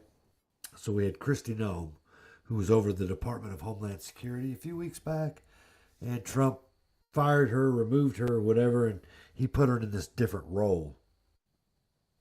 And then he nominated somebody else to run the Department of Homeland Security, except that at the moment it's being challenged by the Democrats in office because they're not funding it. And Kim's exactly right. Central casting, exposure phase. Because we had a disclosure phase. Everything's been disclosed. Now we're exposing the people that are part of it or not part of it. So Pete Hegseth and some of these other people that are in positions of authority were on Fox News. So they have the experience and the understanding on how to make television work. Does that make sense? So you and I, we probably suck together on a, we're working for CNN, and me and you got to interview, the next politician that comes on. You don't say a whole lot, and I don't shut up. Neither one of us ask the right questions. They lose a lot of ratings. Do you see what I'm saying? So Trump found people of positions that were involved in these type of things. So in order to defeat media, when I mean media, Fox, CNN, CBS, ABC, NBC, those type of, mainstream media conglomerates, you have to play within that scope of reality, right? And the only way to do that is to hire those that have already been well-versed or educated in the experience of media that way. Does that make sense? And so then you bring them in, you put them in positions of authority, like the Secretary of Defense over the Department of War. Right after she was moved, her husband was exposed for cross-dressing and living a secret life. She's talking about Kristi Noem. Was she married? Kim? I don't know. I haven't done a whole lot on her. I just know that she was part of Central Casting. Kristi Noem was a governor of, is it South Dakota? I believe it was. Yeah, South Dakota, where the Mount Rushmore is at. And so she was primed for some of these positions. Pete Hegseth and those that were on Fox News Channel that were converted into Dan Bongino, Pete Hegseth. Then you got Kash Patel, who was not necessarily a Fox personnel, but he was a contributor, so to speak. And he's been over intelligence and that kind of thing. Right now he's the director of the FBI. So these people are all what we call Central Casting. And when it's time, they do the things that Trump needs them to do until he's done needing that. Does that make sense? And then when that happens, he removes them from that position and he nominates or places somebody else in that position because he got out of them what he needed up until that point. Does that make sense? Yeah. So today, Pam Bondi was let go. When she was let go, let me find out. I thought I had it. Believe, like, no, she was technically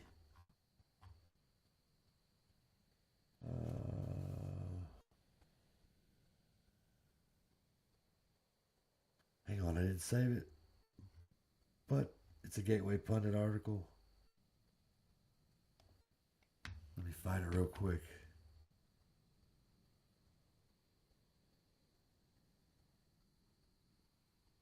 It talks about her next position.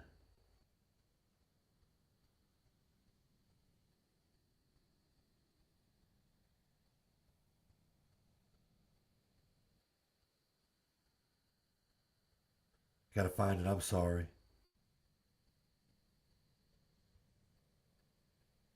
The article, the actual headline says it. Uh-oh. Was that your air that kicked on? On my first chip. I don't know what that is. We can hear you, Jason. We can hear you. You might want to mute it.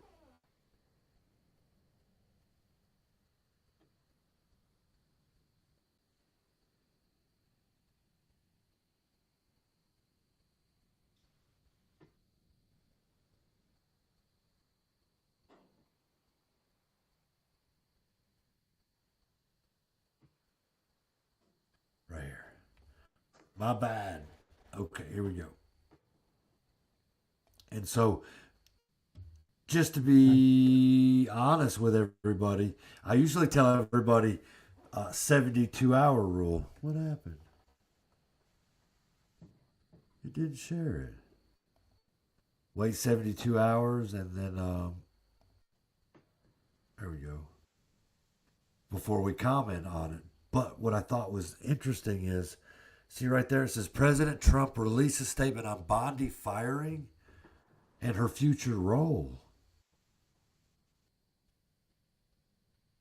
Good job, Jason. Good job, Jason. So anyway, it says, President Trump on Thursday released a statement on Bondi's ousting from the Justice Department. It was reported on Thursday that Pam Bondi was fired as U.S. Attorney General. And I got to believe they knew this. They knew it was coming. Look here, Danny's watching again. How you doing, brother? It was Fox News reported that Pam Bondi met with President Trump on Wednesday night. According to reports, Trump was not happy with Bondi's leadership at the Department of Justice. What else is he supposed to say when it's time to remove? Or bring them on the video. What's that mean? Send request. Let's see that. I sent Danny a request. Let's see if this happens. This is kind of new. It just popped up. It says bring them on video. Send a request. Don't know that that's real or not, but we're fixing to find out. Anyway, Bondi has reportedly flown back to her home in Florida.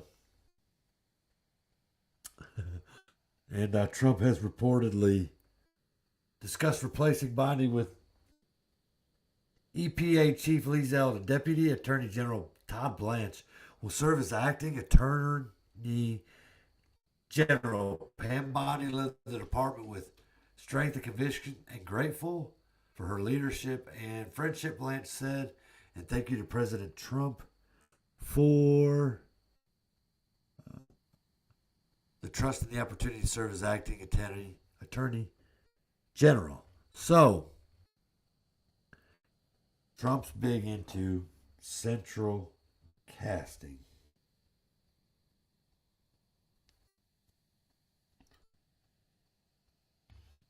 And so, that's Gateway Pundit. And apparently, look there, he's back. I was going to say I'm all by myself, but I'm no longer all by myself. So anyway, it says Danny Elson's watching. It said I could bring him into the video. I tried, but it didn't happen. But I can tell you this. He's got a link. If he wanted to be in here, all he had to do was open it.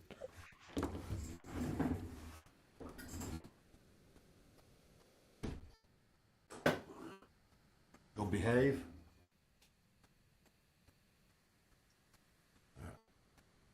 Letting the cat back in the room. I always heard she was hiding. Bondi. So Kim says Bondi out and bought to be moved today. Bro, wonder what will come out about her. I always heard she was hiding.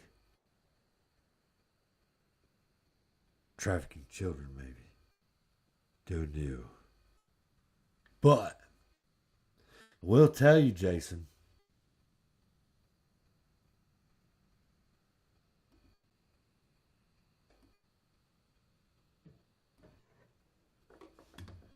I think that is absolutely everything. U.S. Senate, Constitution, High Court. Oh, yeah. So this is the last one right here. Since we're talking about this, something will come out about her later. Look there, Blood Watchdog is in there again. Our old buddy, old pal. Says we got 2 on Facebook, 1 on YouTube, and I guess the rest 8 on Rumble. And Jason, this show gets a better numbers after it's done live because it kind of bores people. They can fast forward it through some of the commentary because that's what, I give my opinion about certain things, or I pull up the information that I have like we did tonight and try to go through it. Sometimes it's documents like Department of Justice documents, FOIA requests, public records requests, those kinds of things, or, like the NDS, the National Defense Strategy, which is a PDF thing that was given and approved to the president, by the president, from the Department of War. And then when you share that, that's as much truth or fact as we have to work with, because that's the information that they give us. Does that make sense? Look at him. Am I going to get him to talk? Can you hear me? Yeah. All right. By the way, everybody, Jason comes on tomorrow night. What district you running for? 4. What's that? District 4, Seat B. 4CB. BC? B seat. Seat. Seat. Seat B. Seat B. I got you. So he'll be on tomorrow. His Candid Conversations is tomorrow. Although he's our good friend, and he's on the Blount County Breakdown, and he only talks when he says the important things. Kind of odd, but you do. When you do say something on the Blount County Breakdown, it's usually a common sense question that somebody's probably thinking about, and you're just like, yeah, shit, we probably should have thought about that. But other than that, he just listens. Yeah. He listens. But he claims tomorrow he's got enough information to talk about his position if he were to be elected for commission, and because we know him, we really ought to grill him. You know what I mean? We ought to tell him. Me and Robert, we like unlike any other candidate that's been on there, come at you with the hard questions. I'm good with it. I know you are. Like the real hard questions, like what kind of ice cream do you have in your freezer? It was Java Jolt, but I eat it.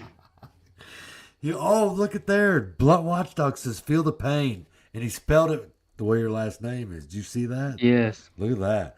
I don't have my painter shirt on. We're gonna have to ask. We're gonna ask him real good questions. We need somebody good in District 7.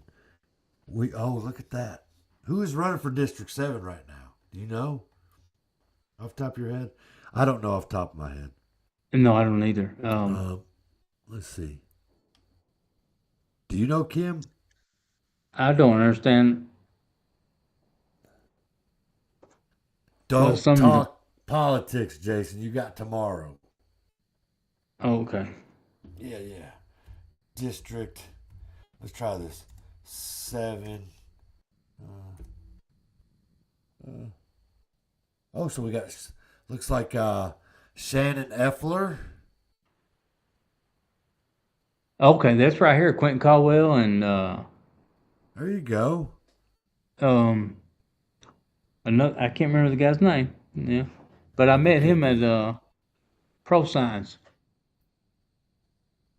So we got Shannon Effler for seat A, and then Jasmine Satterfield for seat B in District 7. Kim, I don't know which seat you're voting for. Shannon can't make a candid conversation, but she was the one that gave me the idea to, if she was elected, to come back and do a show called 30 Days After Elected. And so she's been fantastic, super cordial, very nice to reach out to. Let's see. Look at James Richards says, ain't no one got ice cream like Nancy Pelosi. That's where we was going with that. But so yeah, you got Shannon Effler, Jasmine Satterfield. What I know is Shannon, she's very nice. Other than that, I don't know much about her. I know she has a few meet and greets. Let's see what else do I have here. Seat A. Let's see if we can find.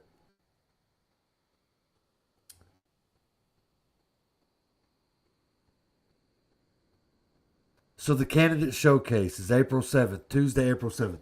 So I might as well go ahead and plug this now. We're not going to do our Blount County breakdown 6 p.m. on April 7th unless Crystal D pressures us into doing so.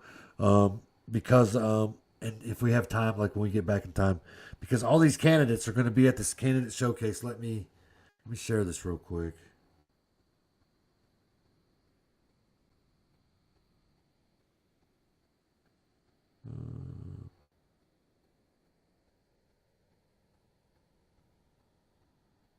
Oh, no, not everybody, just them. Well, I was getting ready to ask you if you was going to be there. You just kind of beat me to it. No, I wasn't. The underdogs weren't invited. That's just the Super PAC people. Well, I don't know that Shannon's ever run. I think it's her first time, right? Well, I just mean the buddy deal. I gotcha. Because there is no 4 in here. You see that? There's 1, 3, 6, 7, 8, and 9. Right. So there's no 4. There's no 10. And look, Roy Hoot Shields is going to be there. I wonder if that Jacob Weatherby or Weatherly or I don't know. That he's obviously in with the in crowd. Well, I don't know. I'd really like to meet him.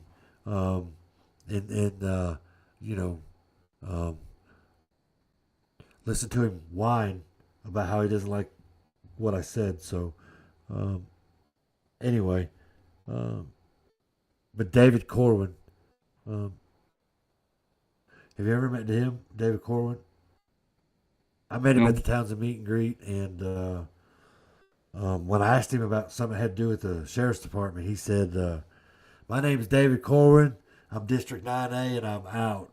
I thought that was funny as hell because he didn't really want to say anything that had anything to do with what the good old boy system was, it was kind of funny, but so yeah, that thing is what's going on. So it might interfere with our show, and so just to be safe, we'll say maybe we don't have it. But if we get back to the house and we all talk about it and say, hell, let's just do it, then we may do the old Blount County breakdown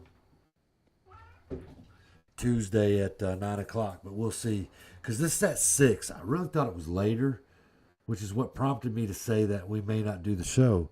But if it's only a couple hours, that gives us time to get back and get things started up so that we can run the show. You know what I'm saying? I won't be at it, as you can see. Whoa.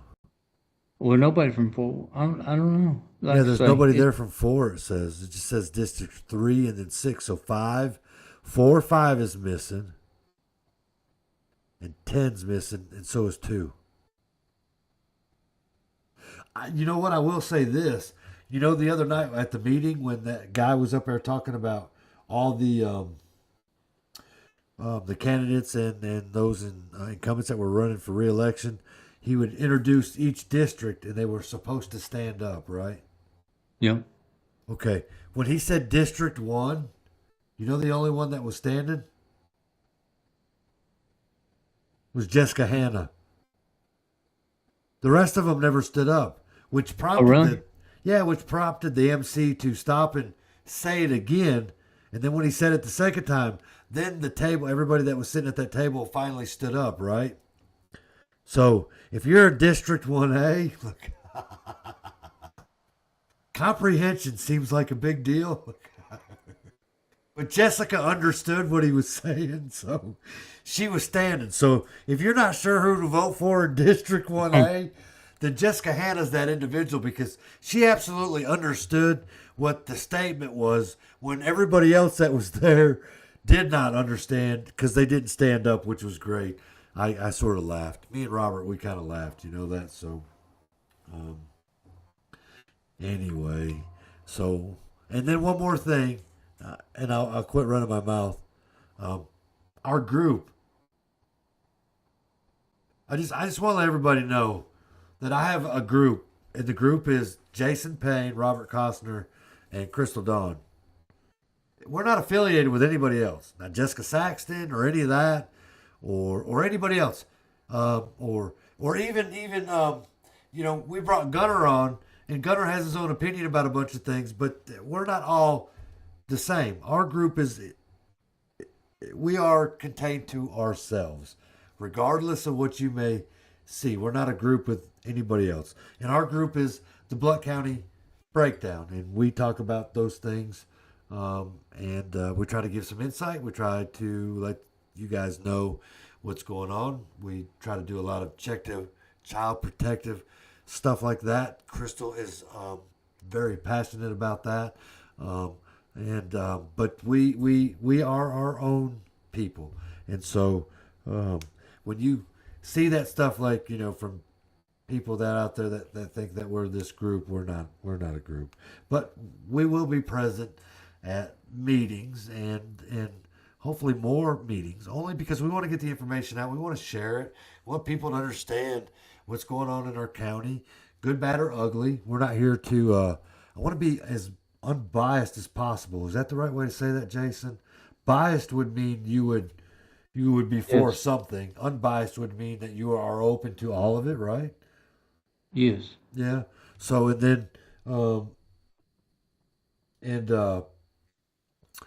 you know, we want to be unbiased. We want to be neutral to some of these things at the same time, making sure that everybody understands that we're all about making sure that the kids are protected first, and then the politics, right? So you're looking for somebody to vote for in our county, and you know that they were part of the system that allowed these people to pass through, then maybe you should vote for the candidate that's new and refreshed and refined because they're over the crap that's called the good old boy system. And so, and that's probably where we stand as a Resolute Exposure. We're not telling you who to vote for. We're just giving the information out there so that you understand who you might be voting for. And I've done my best to share everybody's stuff. I've shared Barong's, Jerry Burns, all the commissioners that when their stuff pops up on my Facebook page, I share it all. Jeff Coggin, who's an independent and an amazing and brilliant individual. I share all his stuff, and I cannot wait to meet that guy. His insight and his opinions, I may not always agree with him, but for the most part, everything that I've seen from him has absolutely been has been top notch. Kim says, "You break shit down nobody wants to touch." True, we do that. We do that. I hope it don't bite me in the ass, but if it bites me in the ass, I'm not afraid. What I mean by bite me in the ass, what I mean is that somebody's not going to like what I say. You know, I might get pulled over. A cop may not be very nice to me about certain shit, you know, that kind of thing. But I'm sorry. I'm only sharing the public information out there. That's all that it is. And but we're passionate about trying to do our best to come out with as much of the truth as possible. So if you see some things that need to be changed at the commission, at the sheriff level, registered of deeds, school board, those kinds of things, and it's more of the same. And when I mean more of the same, it's the exact same people being reelected and have turned it into a career. Maybe you're up for a fresh perspective. Somebody like Jason, somebody like Farrah, somebody like Catherine. Not to take anything away from Jessica or Misty or any of the rest of them. But if you think or believe that it's time for a change, then there is plenty of new candidates. I think it was like 54, right, Jason? 53. And the commission was the number 50, whether it was 1, 2, 3, or 4. It was up there. I say 41, wasn't it? Okay, so even if it's 41, that's a lot of people running for those seats. You know what I'm saying? So I hope to get Jessica on here. Her and I have talked. I've been friends with her for a long time.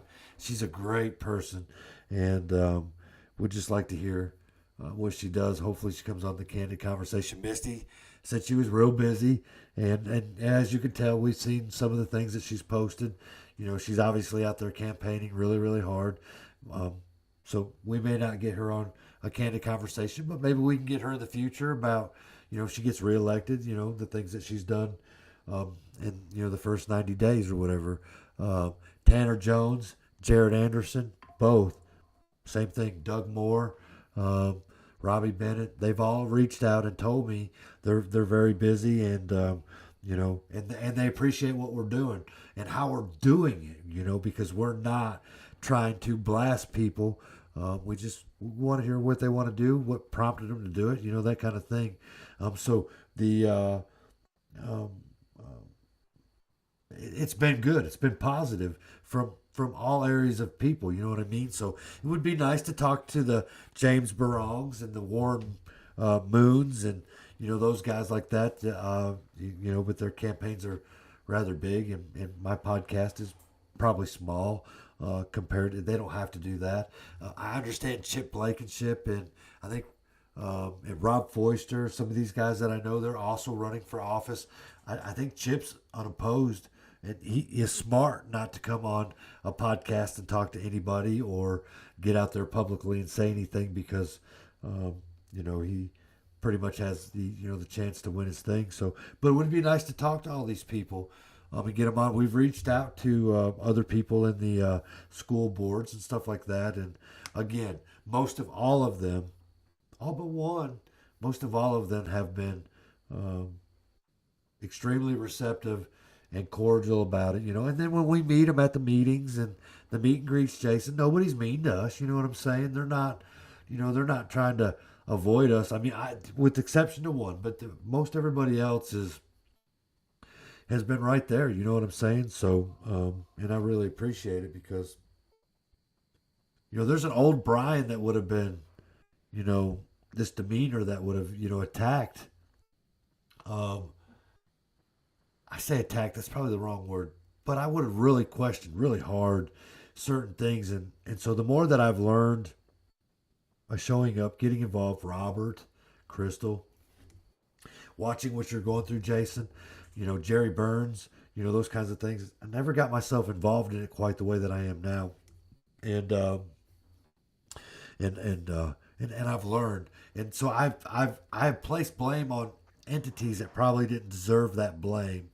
But there were areas where they could have done better to prevent some of these things that happened. So as I learn, I will do better to promote the things. And in the future, we're going to promote the positive things in Blount County too, man. We have a beautiful area that we live in, the Smoky Mountains. Townsend is gorgeous. Wares Valley, Wallen, where I'm at, Louisville, Maryville City, Alcoa. Our area is beautiful. It's amazing.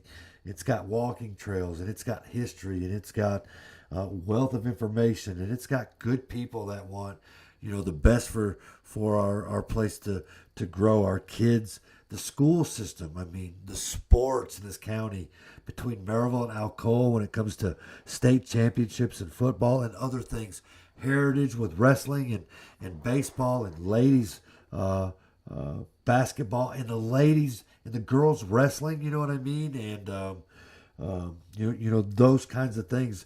We have a lush area to live in, you know what I'm saying? And Kim says Moon scares the shit out of her. He's been in Nashville. He has data centers wrote all over him. He's got money funneled in from out of state. I mean, that shit was shared all over Facebook. All you had to do was look it up. All that stuff is public record. I mean, Jason, if somebody donated to you out of state, you have to make sure that that's out there, correct? Yeah.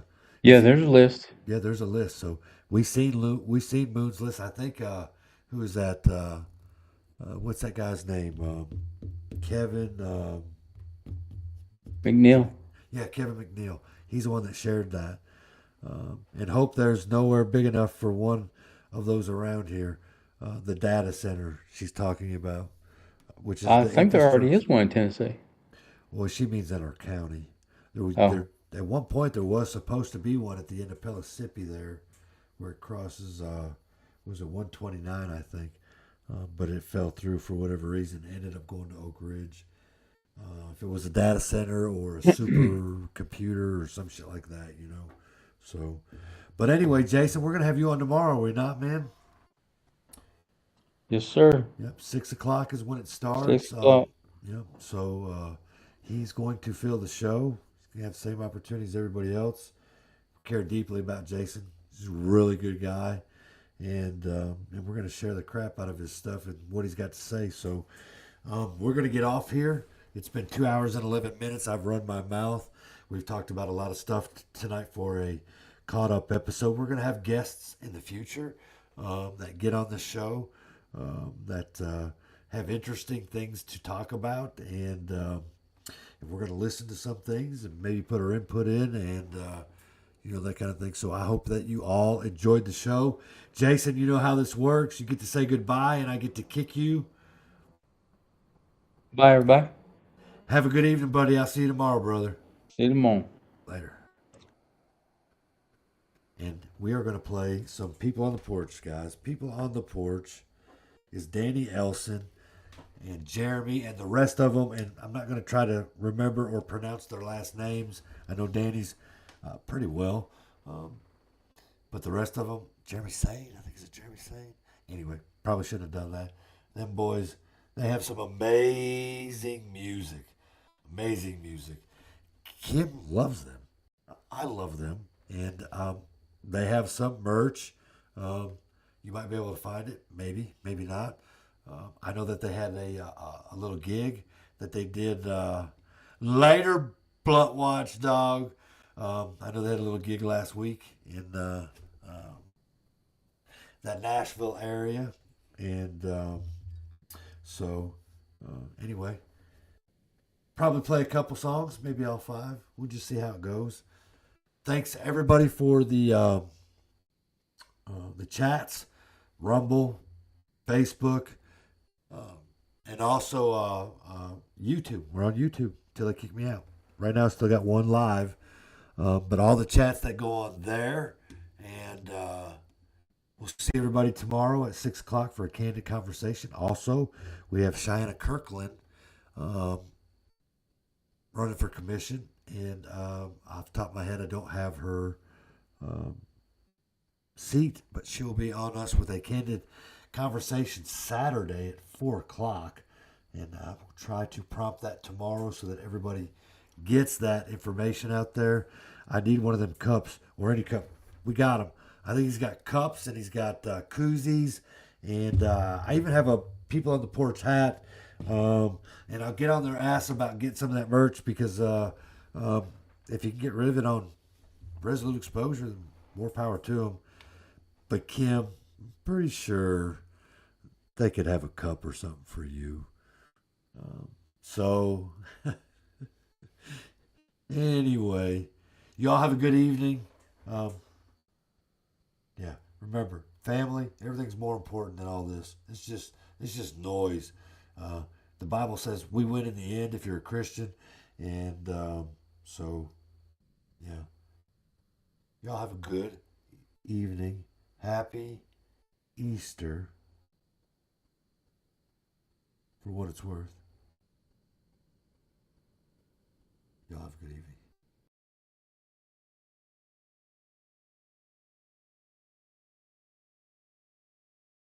My heart, pumping all day long. Get me to morning when darkness comes. My heart, ooh.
I'm gonna pick my bones up and walk through the storm I made. I'm gonna head on home before it gets too late. I turn it upside down and be thankful for what he gave. I'm gonna pick my bones up and walk through the storm I made. I'm gonna hold on tight to you when it gets rough. I'm gonna lay down all my cards and call your bluff. Because the one thing in this moonlit room I trust is the beauty of a smile and the warmth inside your touch. Oh, there's nothing like a love, nothing like a love of a woman. The way she holds you tight, way she holds you tight when you need it most. It gives you just that little bit, just to keep on living. And that's when you find out what you're made of.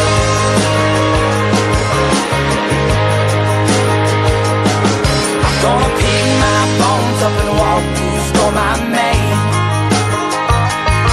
I'm gonna head on home before it gets too late. I turn it upside down and be thankful for what he gave. I'm gonna pick my bones up and walk through the storm I made. I'm gonna hold on tight to you when it gets rough. I'm gonna lay down all my cards and call your bluff. Because the one thing in this moonlit room I trust is the beauty of your smile and the warmth inside your touch. Oh, there's nothing like a love, nothing like a love of a woman. The way she holds you tight, way she holds you tight when you need it most. It gives you just that little bit, just to keep on living. And that's when you find out what you're made of. That's when you find out. That's when you find out what you're made of.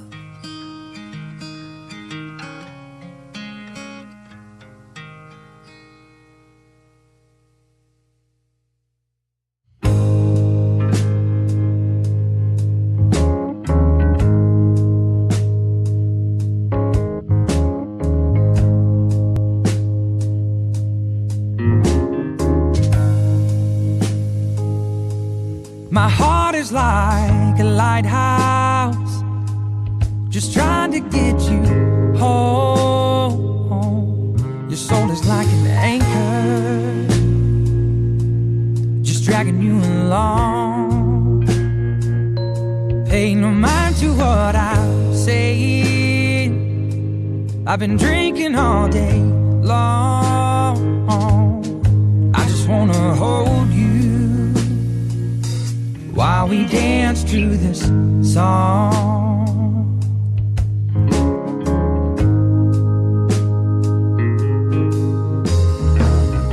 We were younger when we first laid eyes. I was walking up in heaven's skies. How about you?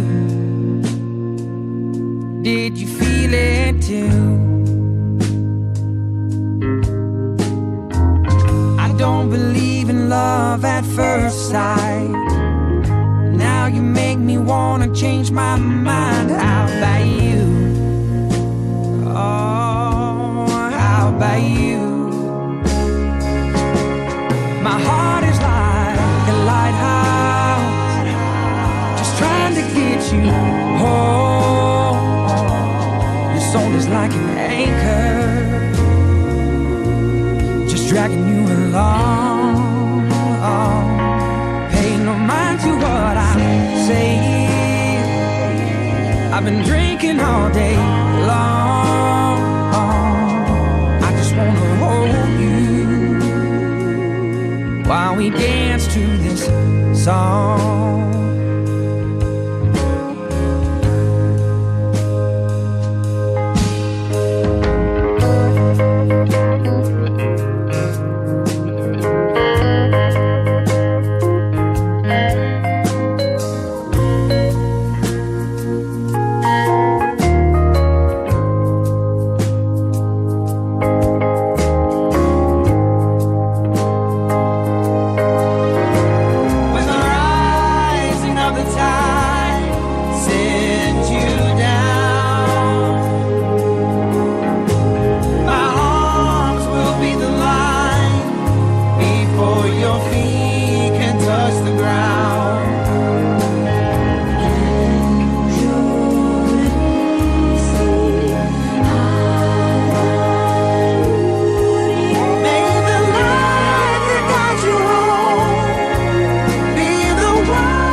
It's cold, we know, we're standing in it too. You're there, your hair is soaking wet. Please take my jacket.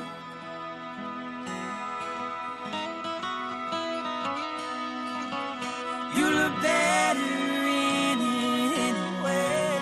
You look better in it anyway. Just take it. Oh, just take it. watching you go through it. You're living, you're loving, you're laughing, you're playing, you're singing, you're dancing in the dark.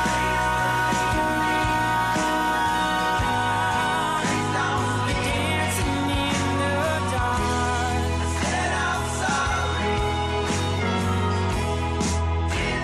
You're dancing in the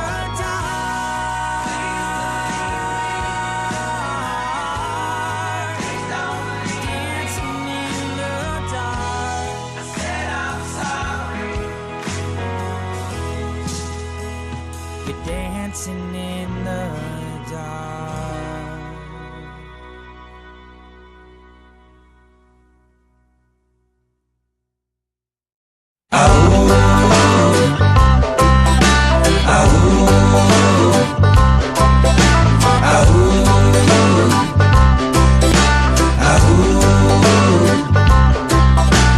When it's always at my back.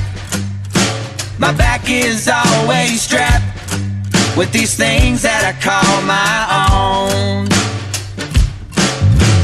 Life, it isn't always grand, but when you finally take that stand, you become a man. You needed to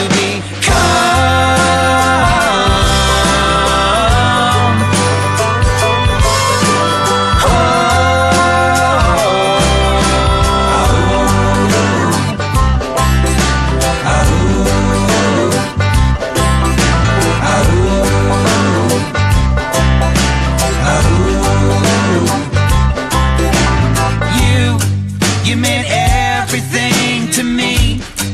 Why you left, I could not see. I guess people just do what they want. Time, it goes faster every day, and my heart, it leads the way, while the future, it fades into a memory.